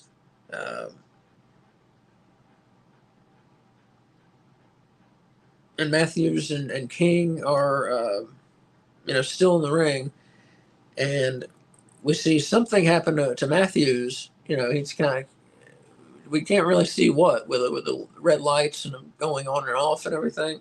Something happens to Matthews, and then something happens to King, I think.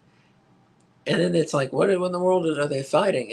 And down in the ring, in the mat, Gangrel crawls like out of the fucking ring. Like a baby being birthed, like ripping a hole through it and pulling his body through. I think he had to have like misted one of them because he had like red. Like I didn't realize he used to spit blood, but it looks like he spit blood on one of them because he was like covered in blood when he came out, or had like big blotches. Yeah, him. I guess just coming out of the ring, and it looked great. And that's another spot. Of course, there was a big St. Valentine's Day Massacre, 1999 WWF, when Paul White debuted for the WWF. That's how they introduced him. He crawled out of the ring, and it did something to I forget the match, but did something to end the match that was happening. So there's another homage to an older moment. But it looked awesome. And Gangrel comes out, and he looks great. He really does look in good shape still. The shape he was in before, you know. And he looks great. His costume looks great and everything. You know, He had on a girdle. He had on a girdle. Yeah. I would if I was an older wrestler too. Yeah, that makes sense. Yeah. Yeah.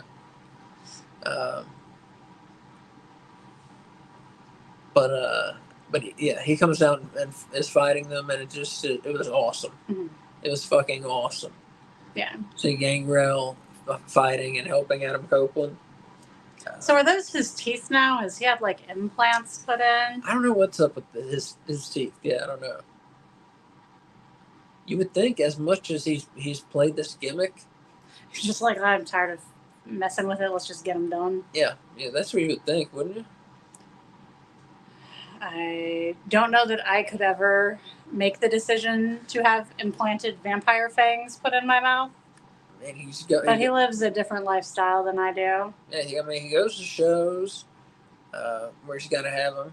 He goes to signings and conventions where people want to see his fucking vampire teeth. I'm sure they don't want to see him with normal teeth sitting there. Like what? Is that something that dentists do? I don't know. Never heard of that like service being offered. I'm sure some. Are you interested in the vampire fang package that we offer? Man, you better keep me away from that if that's something they offer around. I don't really have that option. I can't like show up for a parent-teacher conference with like permanent vampire fangs. Like, oh, your child is safe with me. October 31st, half off. Yeah, I don't know. We will look into that with a fang issue with Gangrel. Are they high quality fakes that he puts in? Are they his teeth filed down? I don't know, honestly. No, because they stick out like this way as well as down. Like his teeth are like here, and then the fangs are like sticking outward. Okay. So they're definitely something on top of actual teeth.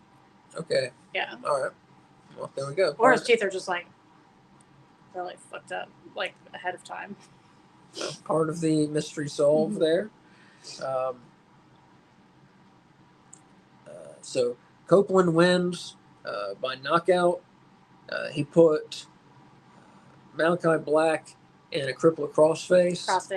Crippler crossface. And with the thorn of crown of thorns. He put the crown of thorns on Black's head. I'm having a hard time talking. And then put him in a crippler crossface. And he's bloody and exhausted, and he passes out again. Malachi Black avoiding a pin. The last time he was pinned was by Cody Rhodes in AEW. That's how long ago it was since he was pinned. That's awesome. So no pin, no submission.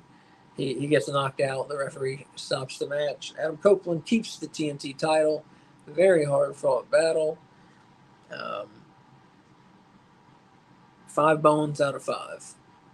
Excellent match. Killer. Yeah, killer. Very cool.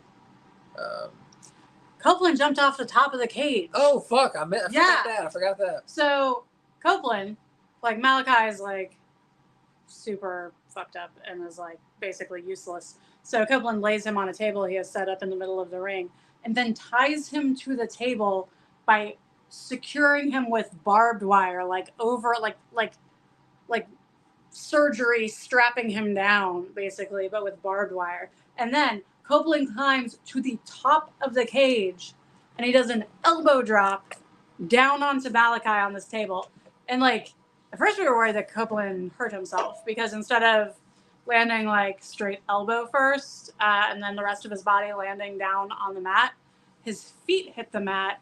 Then he delivers the elbow. And so I was worried that he was going to like fuck up his knees because at full speed it looked really rough. But luckily when they showed the replay, you could see that he like bent his knees properly and didn't injure himself.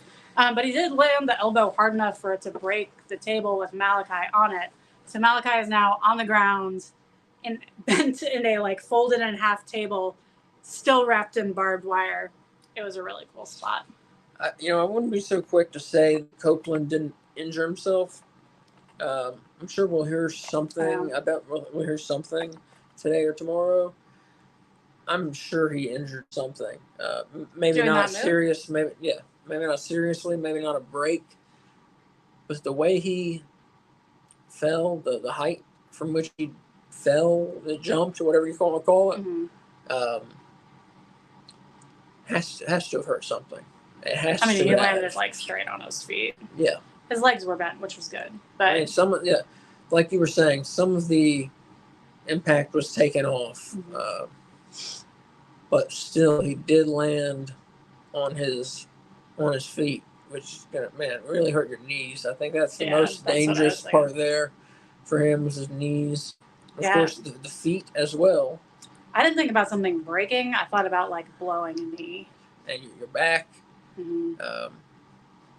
All that stuff, and your hips. I've never seen anyone land an elbow drop like that, where it's like they land on their feet so early before that elbow drop. Yeah, it's not a good looking elbow drop. No, man, but it I was don't know what to break the fuck the table. His plan was. Like, I think he just didn't get his legs out from under him, or maybe like as he was falling, he was just like, oh shit. I think that's what it was. Yeah.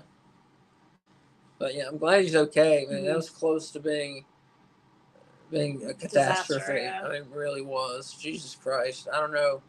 He's 50 years old. He should maybe not do cage matches anymore. The last cage match he had was with Finn, right? Where he smacked him in the face with a ladder and he had to get like 14 staples in his head at the beginning of the match and then do the match. Like, it's not a great track record. Well, this was a great track record. This was awesome. But man, we really almost saw Copeland really hurt himself. So fuck, man. Just gotta appreciate the risks that these men and women take to entertain us. It's wild. It's wild. I hope that like this is gonna potentially sound cheesy. I hope that they do these things because they want to do them and not because they feel like they have to. Yeah. Because I would hate that. Like, I would hate to think that they're doing this because they feel like they have to for their career to make fans like them. Yeah. But I think, like, Adam Copeland has to know at this point, like, people love him. Like, he doesn't need to do that to make the match good. Don't you think? I agree, up next, we get to what they were advertising as the triple main event. Which, that's some bullshit there. WWE bullshit is what that is. Yeah, that's WWE style bullshit. Because, of course, we know there's only one main event. It's the last match of the night. That's the main event. We didn't say our predictions. Oh, okay. Yeah, so Asa and I both predicted Malachi Black to win.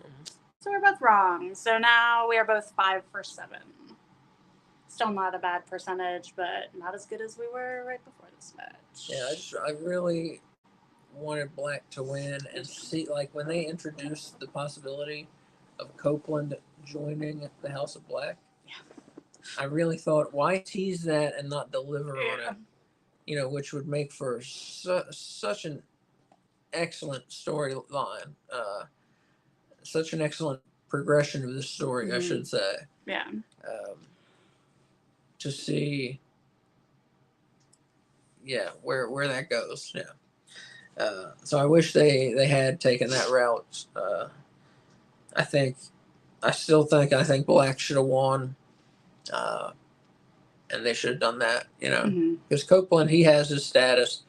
He's a legend already. I mean, this just extended it though, so you could make the argument that Copeland should win, and just solidify his status as a legend, as a risk-taking legend. I mean, this guy was in the TLC matches, 20 some years ago with the Hardy Boys and the Dudley Boys, doing some of the craziest shit you've ever seen in a wrestling match.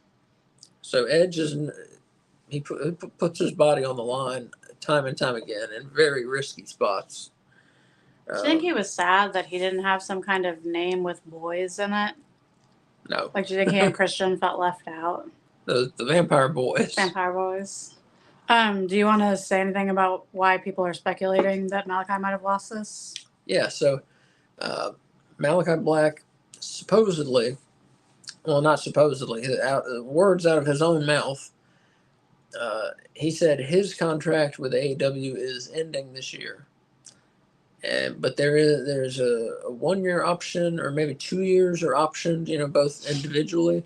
Meaning, if you don't follow sports, meaning that, and I'm not sure if it's the owner's option or the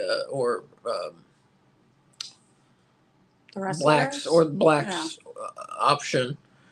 But yeah, the option year means what it sounds like. The one party who's in control of it will choose whether he comes back or not for another year.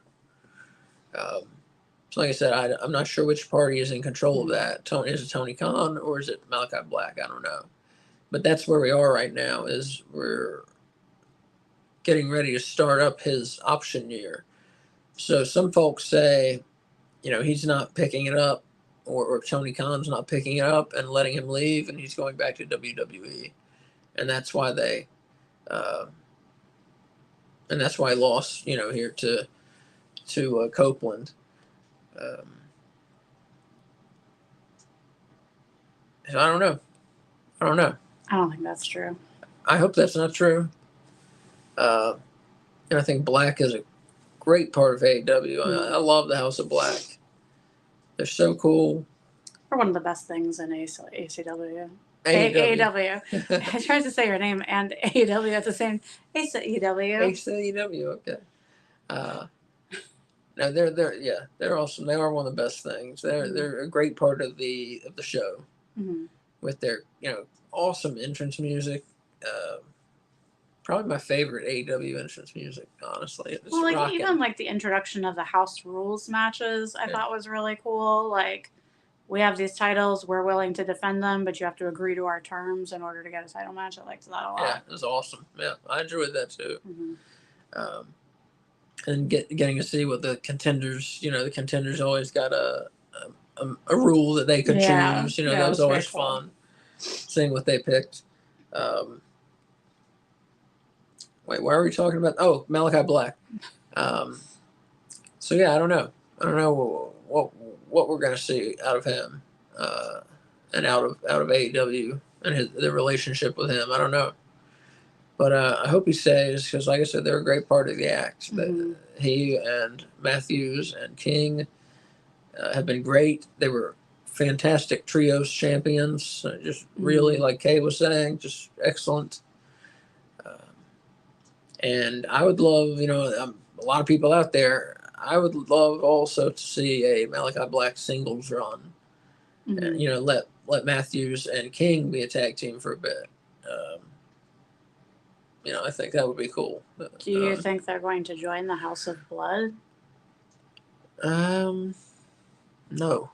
I also don't think they're going to. No, I don't think that's a thing that's going to exist now. Yeah.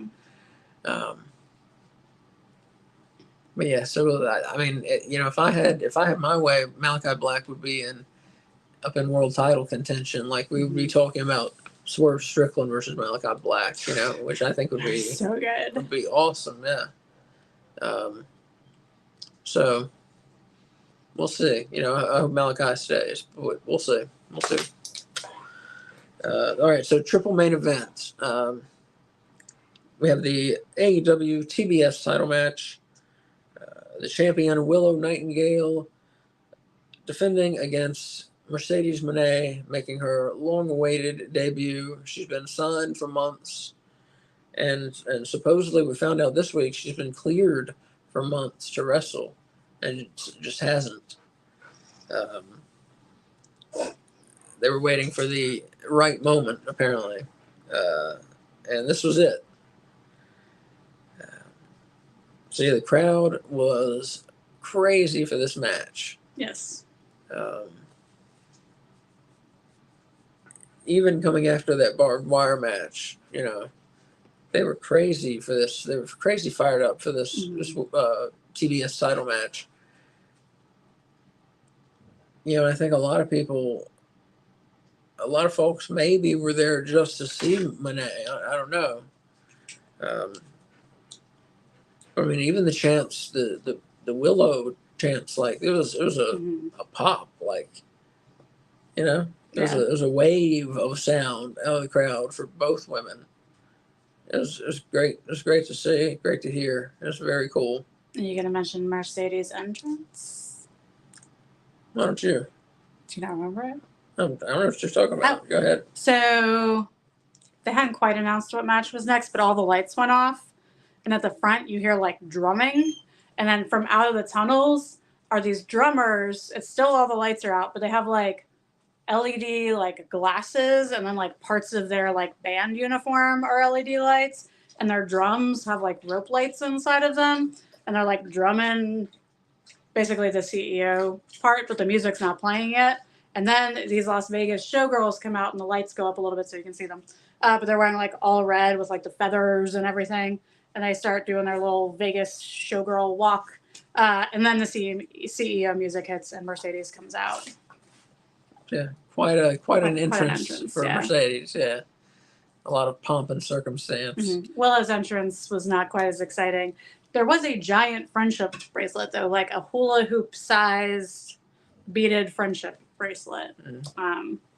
But that's not a drum line or a Las Vegas showgirl. Mm-hmm. Of course, you know. But yeah, so they had a good match. You know, they played up, of course, the size differential between Willow and Mercedes. Of course, you know, Willow has you know, quite a few pounds on Mercedes. Mercedes, she's what's the word I'm looking for? I don't know. She's tiny, you know, and she doesn't weigh anything. And she's taking on Willow Nightingale, who's, you know, one of the heavier members of the women's division. So, you know, we had that juxtaposition going on, and Moné played that well. You know, Nightingale got a good amount of offense in, and Moné was selling well, and both women were just were doing their best, and it really worked out for them. So eventually, though, Mercedes Moné pinned Willow after a slam move. Her finisher. You know, she kind of takes Willow off of the turnbuckle and has her on her back and kind of flips around and drops Willow to the canvas and then pins her. I'm not sure the name of the move. You know, we do watch-alongs.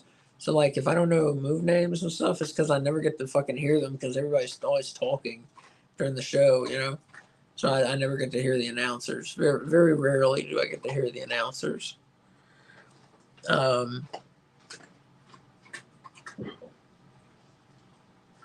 Yeah, so Mercedes Moné wins. She's the new TBS champion. So Willow Nightingale had a very short reign there.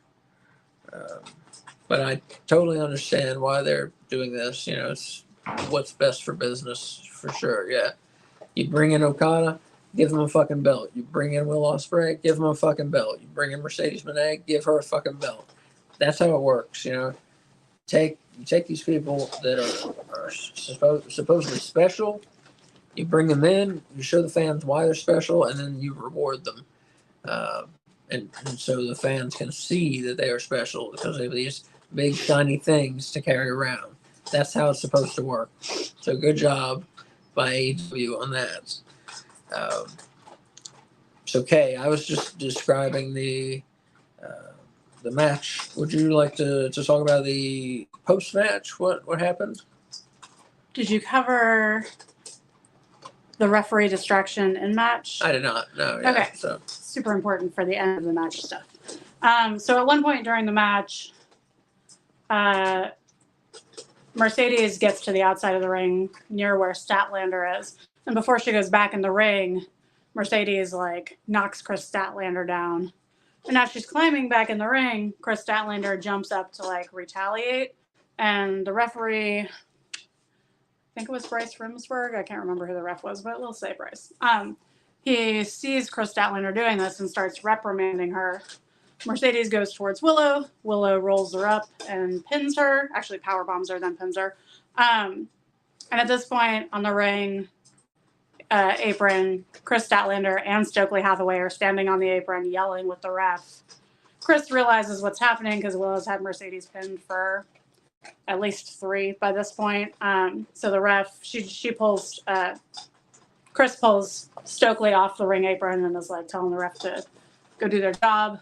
The ref gets to a 2 count and Mercedes kicks out. So Willow had the match won, but that win was not counted because of interference by her own people. So at the end of the match, after Mercedes wins, Chris Statlander, I think it's Chris Statlander that shoves Stokely, right? Mm-hmm. Because Chris is blaming Willow's loss on Stokely, since he didn't realize quick enough that they were preventing the count from happening. And so Stokely falls to the ground and is looking shocked. Willow leaves the ring. Statlander glares at Stokely and then follows. And then as Willow is walking up the ramp, the much anticipated turn happens and Chris Statlander clotheslines Willow from behind, knocking her down to the ground. And then Stokely is sitting in the ring looking very pleased with himself with a big old smile on his face. Mm-hmm.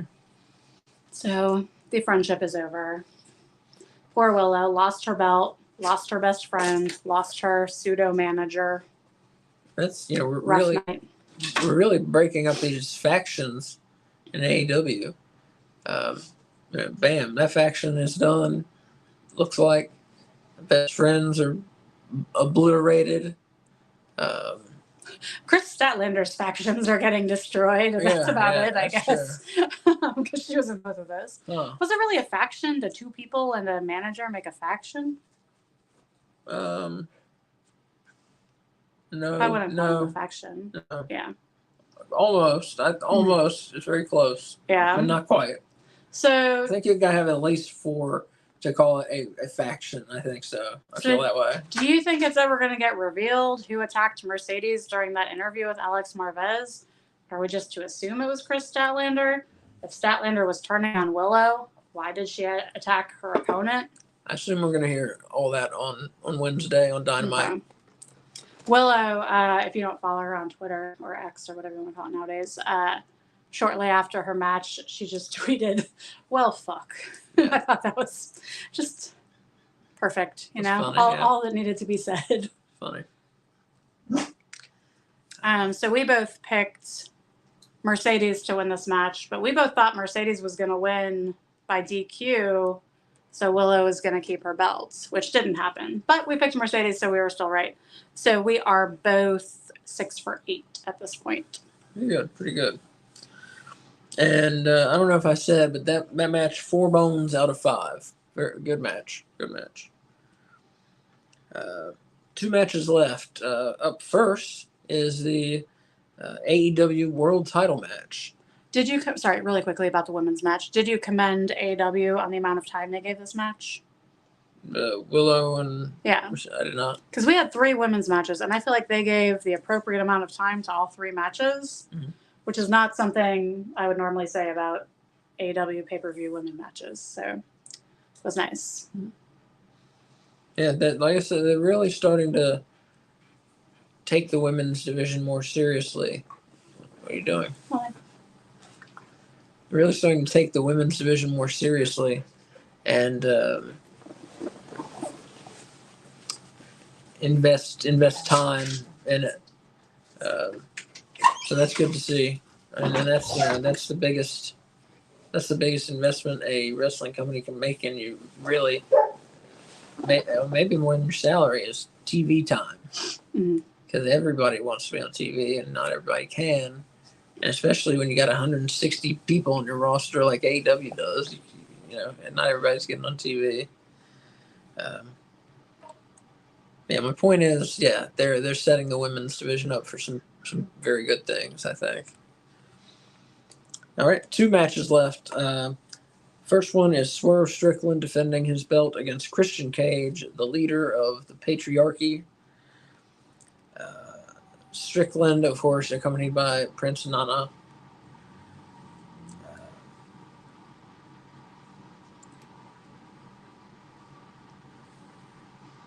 While he's looking at his notes, so Swerve comes out with a Warriors entrance, not the basketball team, but the movie The Warriors.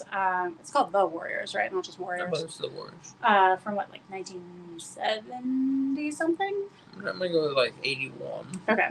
I don't know if that's right though. But it's the like, come out and play, like Warriors. Yeah, come out and play. And today I saw a photograph of his gear, like without him in it, and it is very, very much stylized like the Warriors movie. We thought it was Jack Sparrow when we saw it from the front, but from the back, it had like the beads and stuff from the Warriors in that movie about gangs. So it was pretty cool. Good match here. Christian, to me, at first seemed as though something was wrong. I don't know. He just seemed kind of down, and he was he was doing his moves, and he was doing everything well. He wasn't fucking up or anything, but just in his entrance and in the ring once the match began, he just was listless, if we'll say. He looked unwell. Yeah. He looked very like a cold sweat going. Yeah. Before the match even really started. Hopefully he's okay, because he definitely didn't look well to me. I don't know what the deal was. But anyways, they do get going. I think eventually adrenaline takes over, and Christian gets really going, and he is himself in the match. Mm-hmm. And the Patriarchy, they interfere, of course. That's what they do. But the referee saw them, so they were ejected from ringside. And shortly after that, Prince Nana, he did something to someone. I don't remember what it was. No. Okay. So Prince Nana gets ejected because he's trying to prevent Mother Wayne from interfering in the match, because she's trying to hand Christian the belt to use against Swerve. Yeah. And so Prince Nana pulls it from her. The ref sees Prince Nana with the belt and ejects him, and all the patriarchy and then like 5 minutes later, less than that, they get ejected for interfering. Nick Wayne sneaks back out after getting ejected and starts attacking Edge while Christian's distracting the ref, and then is like hiding by the ring steps. And Prince Nana runs out carrying like, I'm gonna say 2.5 feet of a like lead pipe, and like wielding it like a baseball bat, and then chases Nick Wayne out through the crowd into the back of the arena. It was a good moment. Yeah, it was cool. But yeah, so it gets settled pretty much between the two men. Mm-hmm. Patriarchy, they do return though, of course. But Swerve Strickland eventually was victorious, pinned Christian, kept his title. So, the people who are saying Swerve is a transitional champ and Christian's going to win in this and that, it's nice to see them wrong. I love to see them wrong. Yeah. I wish I could go up to each one of them and be like, in your face. Yeah, that'd be satisfying. There are a lot of people out there who don't seem like they want Swerve to succeed, but they have hate in their hearts. Yeah, right. Haters, fuck them. Or they just really love Christian. There are some very devout Christian fans. That's true. Yeah. He's been very good for them. Very good for them. But Swerve has been so good. It's awesome. Yeah, so good. All right, and lastly, we have the what? Asa and I both picked Swerve, so we are both now 7 for 9. Yeah, and I did not give my rating either. I gave it 4 bones out of 5. So pretty good match. Now you can move on. Okay. Thank you. Yep. So now, lastly, the main event of the 3 main events. The main event. Yeah. The Anarchy in the Arena match. This was wild, as was expected. This was wilder than expected. Yeah. So you got Team AEW, which is Bryan Danielson, Darby Allin, and FTR, and they take on the Elite, which of course has the World Tag Team Champs, the Young Bucks, which I just bought their shoes today, so I can't wait for those to come. Well, look out for a review coming on YouTube. Also, Continental Champion Okada and Jack Perry. I mean, that's a pretty damn good team the Elite has there. And this is Jack Perry's first match back in AEW. Mm-hmm.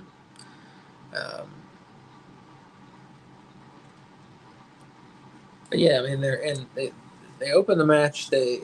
Before you know it, they're in the stands. Well, they don't even do all their entrances. Right. Yeah. The faces attack the heels. The faces don't even get entrances, which is good because they're taking for fucking ever. Yeah. But the faces don't get entrances. They come and attack the heels, and while they're coming down the ramp. Yeah, and look real smart, Mm-hmm. and take control the match right away. And very soon, as I was saying, they are in the stands, falling over chairs, throwing each other on chairs. Fans like Dax Harwood was taking beer from fans and drinking it, which is very gross, especially in the era of COVID. It's very gross to drink after someone, but whatever, he did it. But yeah, early on in this match, there was a joke. There was a debate over what music to play, because first, what was playing? Darby Allin's music started playing because Darby came out separately, I guess, than the other faces. And so then the Young Bucks told him to cut it off and play the best entrance song in wrestling history, the EVP music. So they started playing that. And then Danielson took over. They were like fighting over what entrance song plays. And it ends with the final countdown being played. It's an awesome song. Who's that by? What? Who's that? Final countdown?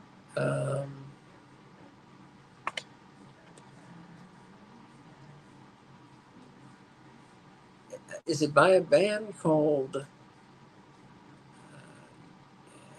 Europe? Is it? I think I might be right. I don't know why I would think that's the name of the band if I'm wrong. So, well, there is a band called Europe. I think you're probably right. But like I'm saying, why would I associate that if I were wrong? Asa minored in radio, so that's I thought true. you might know. College minor in radio. Did you ever say news? And you are listening to the Stacks and stacks of golden wax right here on WUAG 103.1 FM. Okay, back to the match. Oh, back to the match. Anarchy in the arena. So one of the things very early on, they're arguing about what music to play while they're fighting, which the music makes it cool. You know, it makes it very cool. Awesome, yeah. To have music going. First, what was it? Was it? We just went through this. Yeah, you said Darby Allin's, then the Young Bucks EVP music, and then Final Countdown. Okay. And that's what played until the music stops. Do you want to tell them why the music stops? Well, because Matthew Jackson said, he was like, stop playing this. It costing me like $200,000 every time you play this song. So that's pretty funny. Yeah. And it's true. I mean, like, there was a big deal on the internet made the last time Bryan Danielson used this as his entrance music because of the cost for one play of the song. It wasn't quite $200,000, but it was expensive. I'm pretty sure Europe is the name of that band. Okay. But yeah, so after the debates get on, we get into some good violence. Pretty much everyone except Okada is taking part in it. Okada might as well not even been in this match. They might as well just left him out and had a special elite guest partner. No, he did stuff. Yeah, Yes, he did. he didn't do shit. He had that special glove with the tacks on it that he rainmakered someone with. That was neat. I can't name one other offensive move I saw him do. That is the only thing I can name that he There you go. Yeah, he disappeared. I don't know what he was doing. Wasn't being part of the action. That's for damn sure. I don't know what happened there. In his defense, all 8 men went into the arena or to the stands, and like only 2 of them were well lit. They had it set up at one point where we had 4 different screens on our television showing us 4 different things that were happening, except 2 of them were of the same thing happening but from different angles. And that was really the only thing that was like well lit enough to be able to really see who was involved and what was happening. So I have a feeling Okada was doing stuff, but it was just in the dark. They should have lights on their cameras if they're going into the stands. Or bring up the house lights. All right, so at one point, Jack Perry and Darby Allin, they're fighting in back of the arena on a street. It's a parking lot. Was it a parking lot? Yeah. Okay, a parking lot. And Perry gets Darby down, and then he goes to grab, was it a pickup truck? What was it? It was like one of those. It's like one of those buses that's like a mini bus, not like a school bus, but like those buses that take you from like your hotel to the airport. Yeah. So something like that. Yeah. But it was spray painted, or it was painted all black and said "scapegoat" on the front of it. That's right. But before that happened, because this I think is important, Darby dunks Jack Perry in a giant, like one of those like gardening tubs, those like big metal oval shaped gardening tubs that was like full of ice water and bottled beverages, and he like fully dunks Jack Perry in it. So he's like soaking wet. Okay, now you may continue. All right. So yeah, Jack Perry, soaking wet, takes the vehicle and proceeds to run over Darby Allin. So he has now been hit by 2 cars in 2 weeks, and so we assume Darby is dead at this point. But you can't really assume that, unless you really see him die before your eyes. That's the only way you'll know. Yeah. He's like a character on The Walking Dead. If they say he's dead, but you don't see him get like ripped apart, not dead. I say, right. So like Jack Perry doesn't just run over Darby Allin. He runs over this like mountain of garbage with Darby Allin in it, and then keeps going and hits these like back of like semi trucks. And so we don't see Darby get hit, but we do see Jack Perry like slumped over to the side, unresponsive in the front seat of the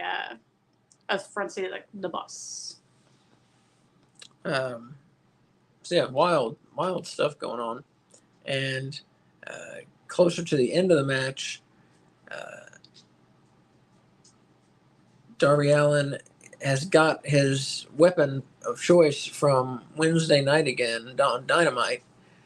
He's gotten a fucking flamethrower. Mm-hmm. And, you wonder why. Like, what's he going to do with that in a wrestling match?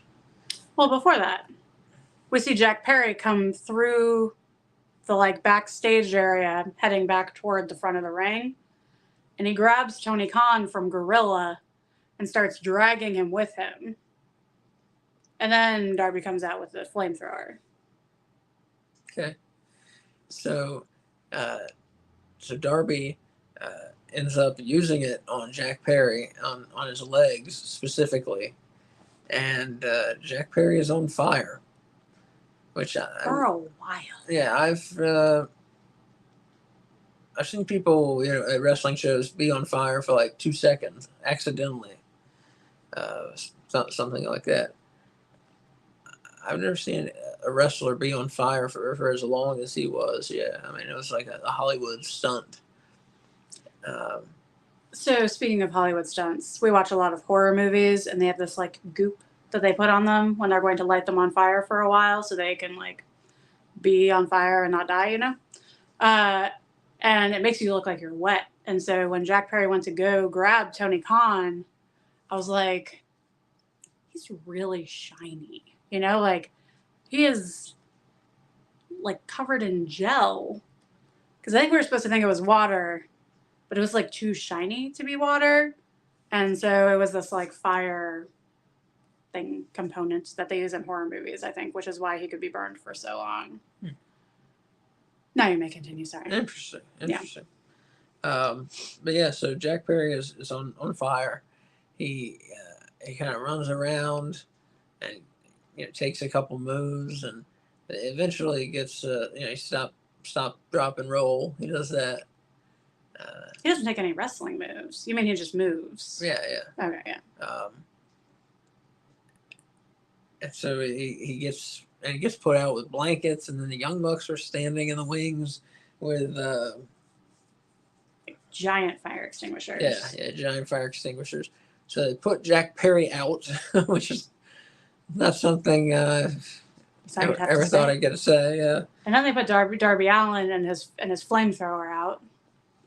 And when all of this started, you see Tony Khan, he's stopping, dropping, and rolling down the ramp, but he's not on fire. He just does a barrel roll, basically, all the way down to the bottom of the ramp, and then flees down the side of the ramp back into the back, away from the flames and chaos. I don't blame him. Yeah, me either. I don't blame him. So eventually, Jack Perry hits Bryan Danielson with the running knee strike, the Psycho. I think that's what Danielson calls it, the Psycho knee strike. And then pins him. So Jack Perry gets the pin for his team and the win for the Elite in a hard fought. I don't know how long it was, but it was long. In a hard fought Anarchy in the Arena match. Important highlights that you've missed. Mm-hmm. 1, we see the Rainmaker with a street sign that says Rainmaker Drive. 2, we see the Young Bucks with their new Young Bucks sneakers coming out of the box with thumbtacks all over the bottom. Darby Allin, when he enters the match, has one of those face masks on that NBA players have when they have a broken nose, except he has adhered thumbtacks all over the outside of it, and he wears this for probably the first half of the match. After the fire scene, back in the ring, Darby Allin is there now that he no longer has a flamethrower. The Young Bucks hog tie his legs together and then string him from the top of a rope that comes down with a carabiner on it, and they hang him upside down. At one point, there is an exploding chair scene where I think Dax has it, and he brings it down on, I want to say, Matt Jackson, but it kind of explodes when he hits him with it. Matthew Jackson. I'm sorry, Matthew Jackson. And then the Young Bucks take their new shoes that have the thumbtacks on it and they both super kick Darby in the face while he's hanging upside down. We get a "Please Save Darby" chant. We get a "We Want Music" chant. We had some good chants during this. We want fire. There was "We Want Fire," and this was before the fire scene, so they got what they wanted. We had giant poker chips that people got thrown into and pile driven on. Mm-hmm. It was a wild match. Yeah, definitely. And Dex had to be like drunk by the end of it. He drank so much alcohol during this match. Yeah, sure. He was like, "I'm just gonna have a good time." I don't know how much he. Yeah. I mean, like half of it spills down his face. I don't really think he was drunk by the end of it. But yeah, I think it's definitely worth noting that Perry was the one to get the pin and Danielson was the one to get pinned. It's a big deal. But yeah, so that match, I gave 5 bones out of 5 to that one as well. So that and the TNT title match, I gave 5 bones to both of those. Great matches. I am going to give the match of the night to the TNT title match between Malachi Black and Adam Copeland, and that is going to be your AEW match of the week as well. My match of the night was the Anarchy in the Arena, which I didn't think I would say, but I did. We both picked Team Elite to win. So we both were 8 for 10, so 80% correct. Not bad. Well, last month, like I said, we only missed 1. Mm-hmm. So there weren't 10 matches, though. Yeah, okay. But so if you want some accurate predictions, come to us. Yeah. And now next month we're going to go like 0 for 9. You will, because you jinxed us. I did not. No. But yeah, just a great show. I don't know what more I can say about it. We've gone on to quite a while here. Fantastic show. Overall I give it 5 bones out of 5 as well. They're on a roll. They've had Revolution, they had Dynasty, now they've had this. 3 amazing pay-per-views that I think are some of the best wrestling shows I've ever seen. Mm-hmm. So yeah, keep doing what you're doing pay-per-view wise, AEW, because you got it. Mm-hmm. And we got an ad for Forbidden Door during this pay-per-view that confirms that it's going to be New Japan and CMLL involved in it. I don't know what the Stardom logo looks like, but I didn't see any other logos. So I don't know if Stardom is an official partner, if there's just going to be 1 or 2 matches, or if that's just a rumor, but we will have to wait and see. You want to do the top 5, or? Well, the top 5 is going to be on, because we've gone so long here. Yeah. The top 5 is going to be a separate post this week on YouTube. So just watch for that. And watch for the shoe. And I'm going to put it on X as well. We've gone, we're at 2 hours, 18 minutes. Mm-hmm. It's time to go. So you already devoted 6 hours of your life yesterday to wrestling. We don't want to take up too much more of your time. Yeah. So the top 5 will be, like I said, it's going to be on YouTube very soon. And I'm going to put it on X as well in written form. Mm-hmm. So you can check there as well. Kay, do you have any last words about whatever it was called? Double or Nothing? It exceeded my expectations. I went in thinking it was a good card and it was going to be a good show. And for the most part, the matches blew my expectations out of the water. I have some pretty high expectations, but I feel like that's saying something. Great surprises with some returns. Yeah, great. You got your Gangrel dreams to come true. It was just very fun. Yeah. It was a long show, but I get tired really early, and I didn't feel like it was long. So just some other things coming up this week. Wednesday. Are we doing maybe. We are probably doing a watch along, maybe. So probably. just to make sure that you don't miss it if we do, please follow us on X. Subscribe on YouTube, turn on your notifications. That way you'll get alerts when we have videos go live. We're also possibly going to do a collision watch along. We have a family commitment earlier in the day, so it just kind of depends on when that gets done, but I think we'll be done in time. So yeah, keep your eyes out for further content. And make sure you like and share what you see. Yep. And yeah, well, like I said, or like she said, yeah, Wednesday and Saturday for the AEW shows. Hopefully we'll be there. Just watch on X for announcements. And yeah, thank you for watching. Thank you for listening. As Mick Foley would say, have a nice day. Bye.